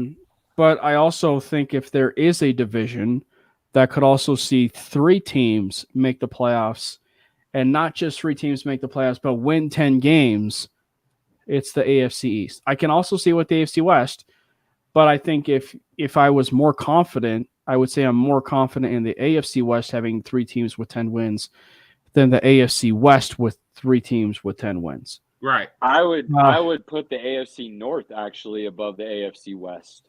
No. I wouldn't, just for the sake of, like, I think that I would give a slight edge to Cleveland only over the Broncos as that third team, only because Deshaun Watson, I think, has a higher upside than Russell Wilson right now, and talent is equal. But Miami, I will say this right now, Miami is the sneaky team. If I was to say if there is a sneaky team, that could make some noise in the playoffs from the AFC, not counting, say, like Jacksonville or whatever, or as far as another choice. Yeah, I mean, I don't even think the Dolphins are sneaky. I think it just depends on whether or not Tua plays a whole season. No, but I say sneaky in terms of if they hit it right. I'm saying as far as hitting it right and from the playoffs and to go far, I wouldn't be surprised if Miami is one of those teams. And the reason why I say that is because the one move, and look, I know we chopped up Vic Fangio, and I think Pinky was listening to our show, earlier, but like, I know we kind of chopped up some of the stuff in terms of Vic Fangio and everything, but he is still a fantastic defensive coordinator. Yeah. And the best move that was made that no one talked about enough was Vic Fangio being hired by the Miami Dolphins. And I think that that addition alone paired with Mike McDaniel is something that I think will keep a lot of teams up at night because of the fact. I think, though, even before that hire, though, I think last year, if Tua doesn't get hurt, you could easily say they win the Super Bowl last year. I don't know. They just continued to improve week after week, and that offense just kept rolling. I don't know. Defense was solid. I don't know about easy, but the one thing that does put pause in it is sadly where is Tua? And that's the kicker. One more concussion, there's a good chance his career is over. Right. Because I still get nightmares. Not really, but I still get scared every once in a while when I see, obviously, because there was the Damar Hamlin situation, but I think people forget about how scary the Tua situation was, where he got back onto the field and then he got tackled and he does the little contortion thing onto the field. That scared the crap out of me about as much as the Damar Hamlin situation. So I think that, and two, I just don't know, because I need to see proof in the pudding. I need to see how well the training staff and the health staff go forward with Tua on a regular basis in this year after everything that we had seen. And so, but that said, he is like the perfect orchestrator. He is the perfect conductor of the offense, of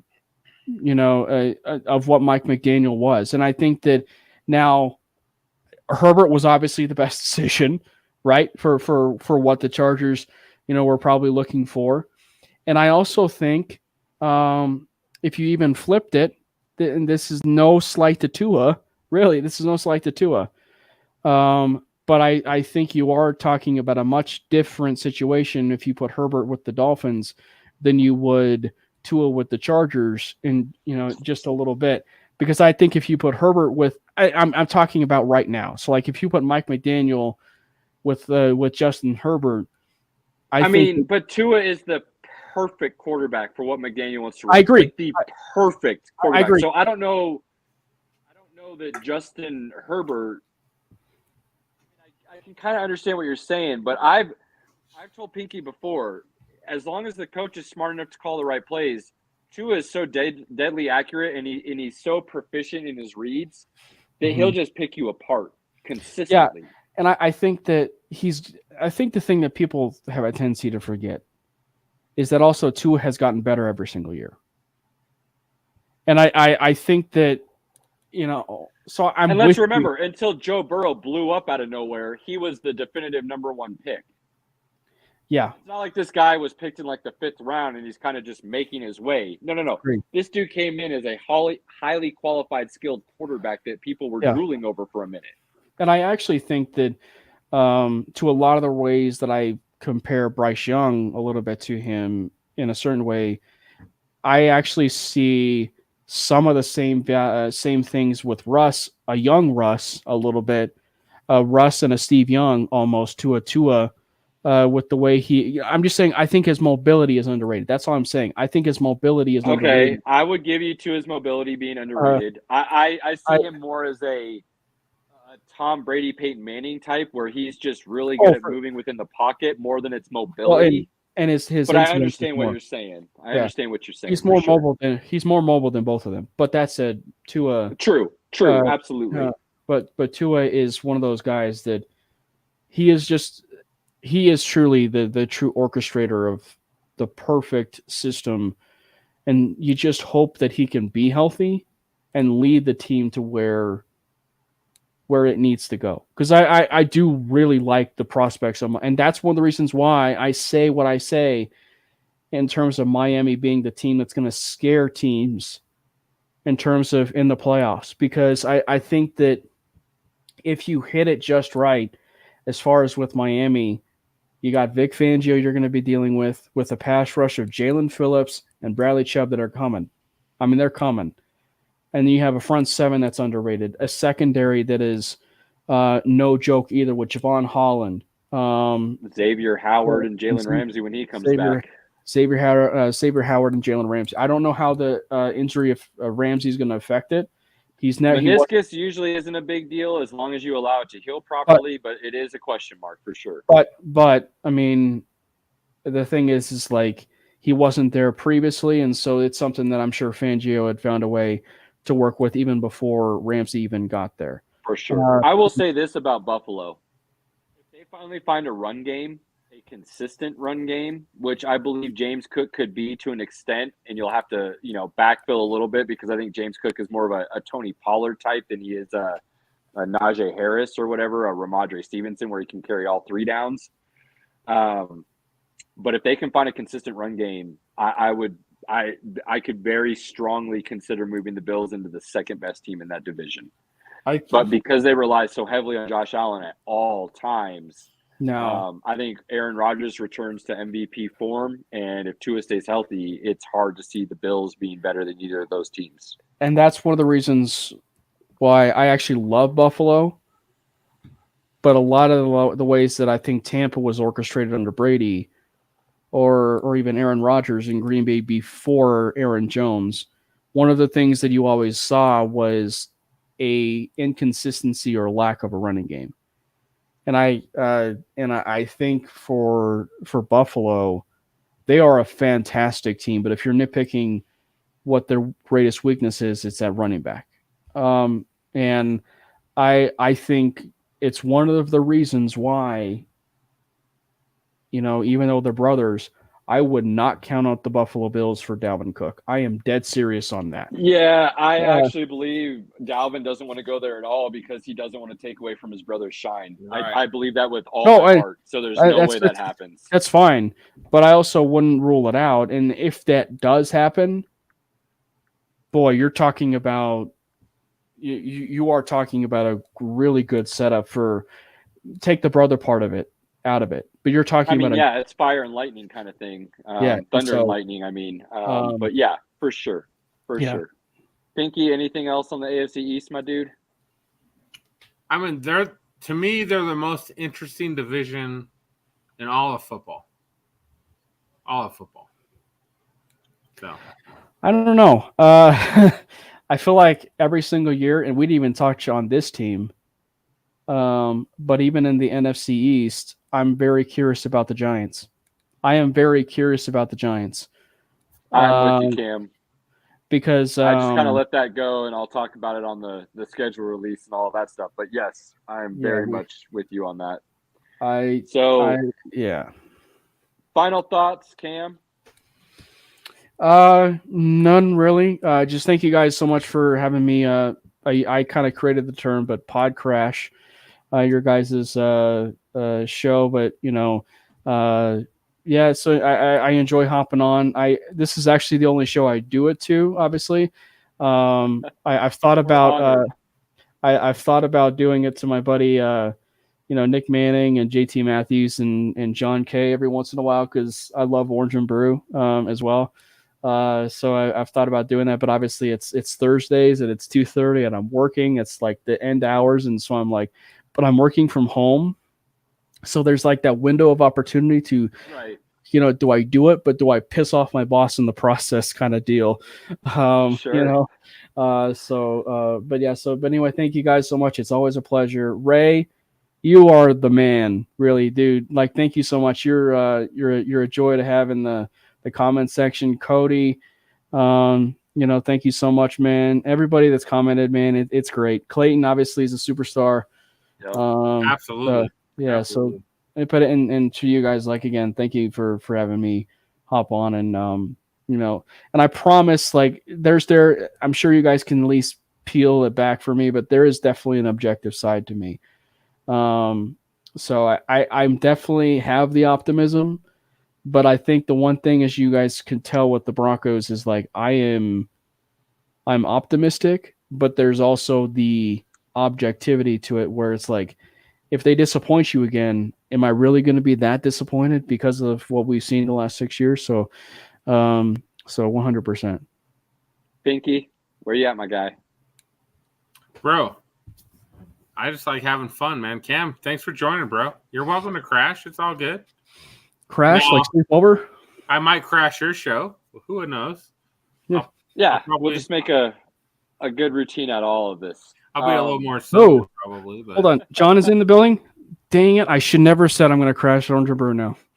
Dang it. Oh, boy.